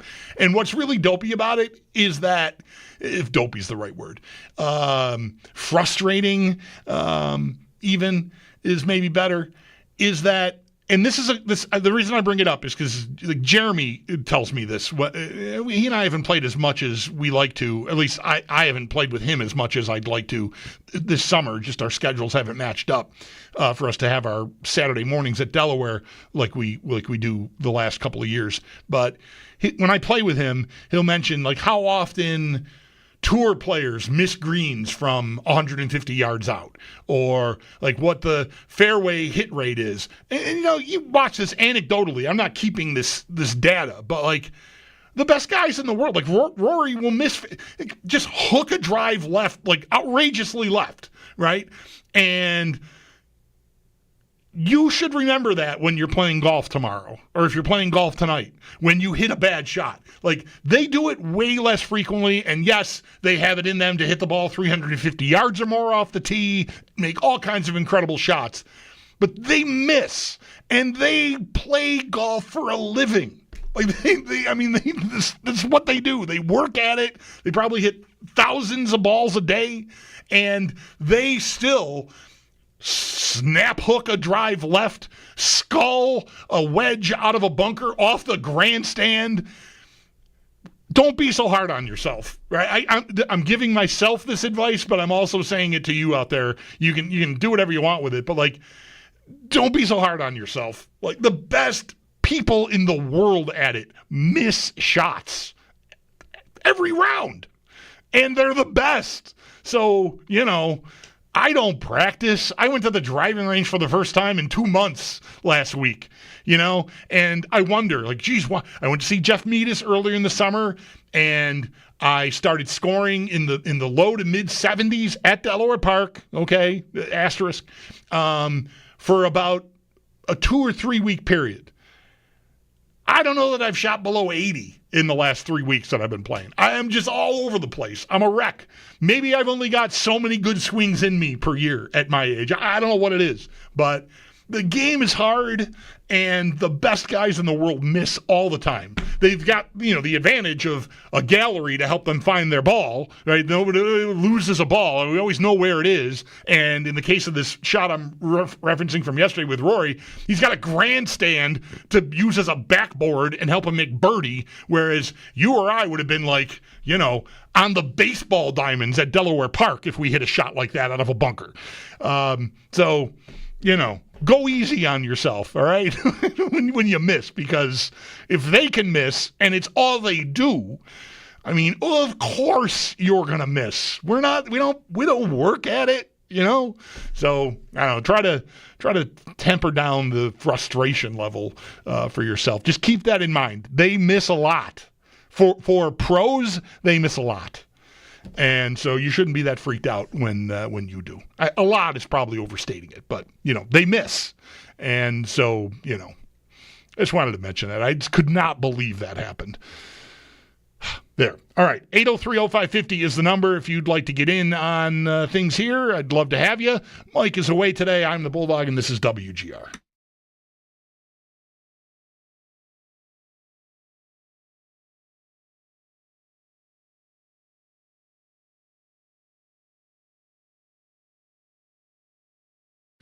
Well, folks, want to let you know about a special day fan.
Appreciate y'all hanging out with me today.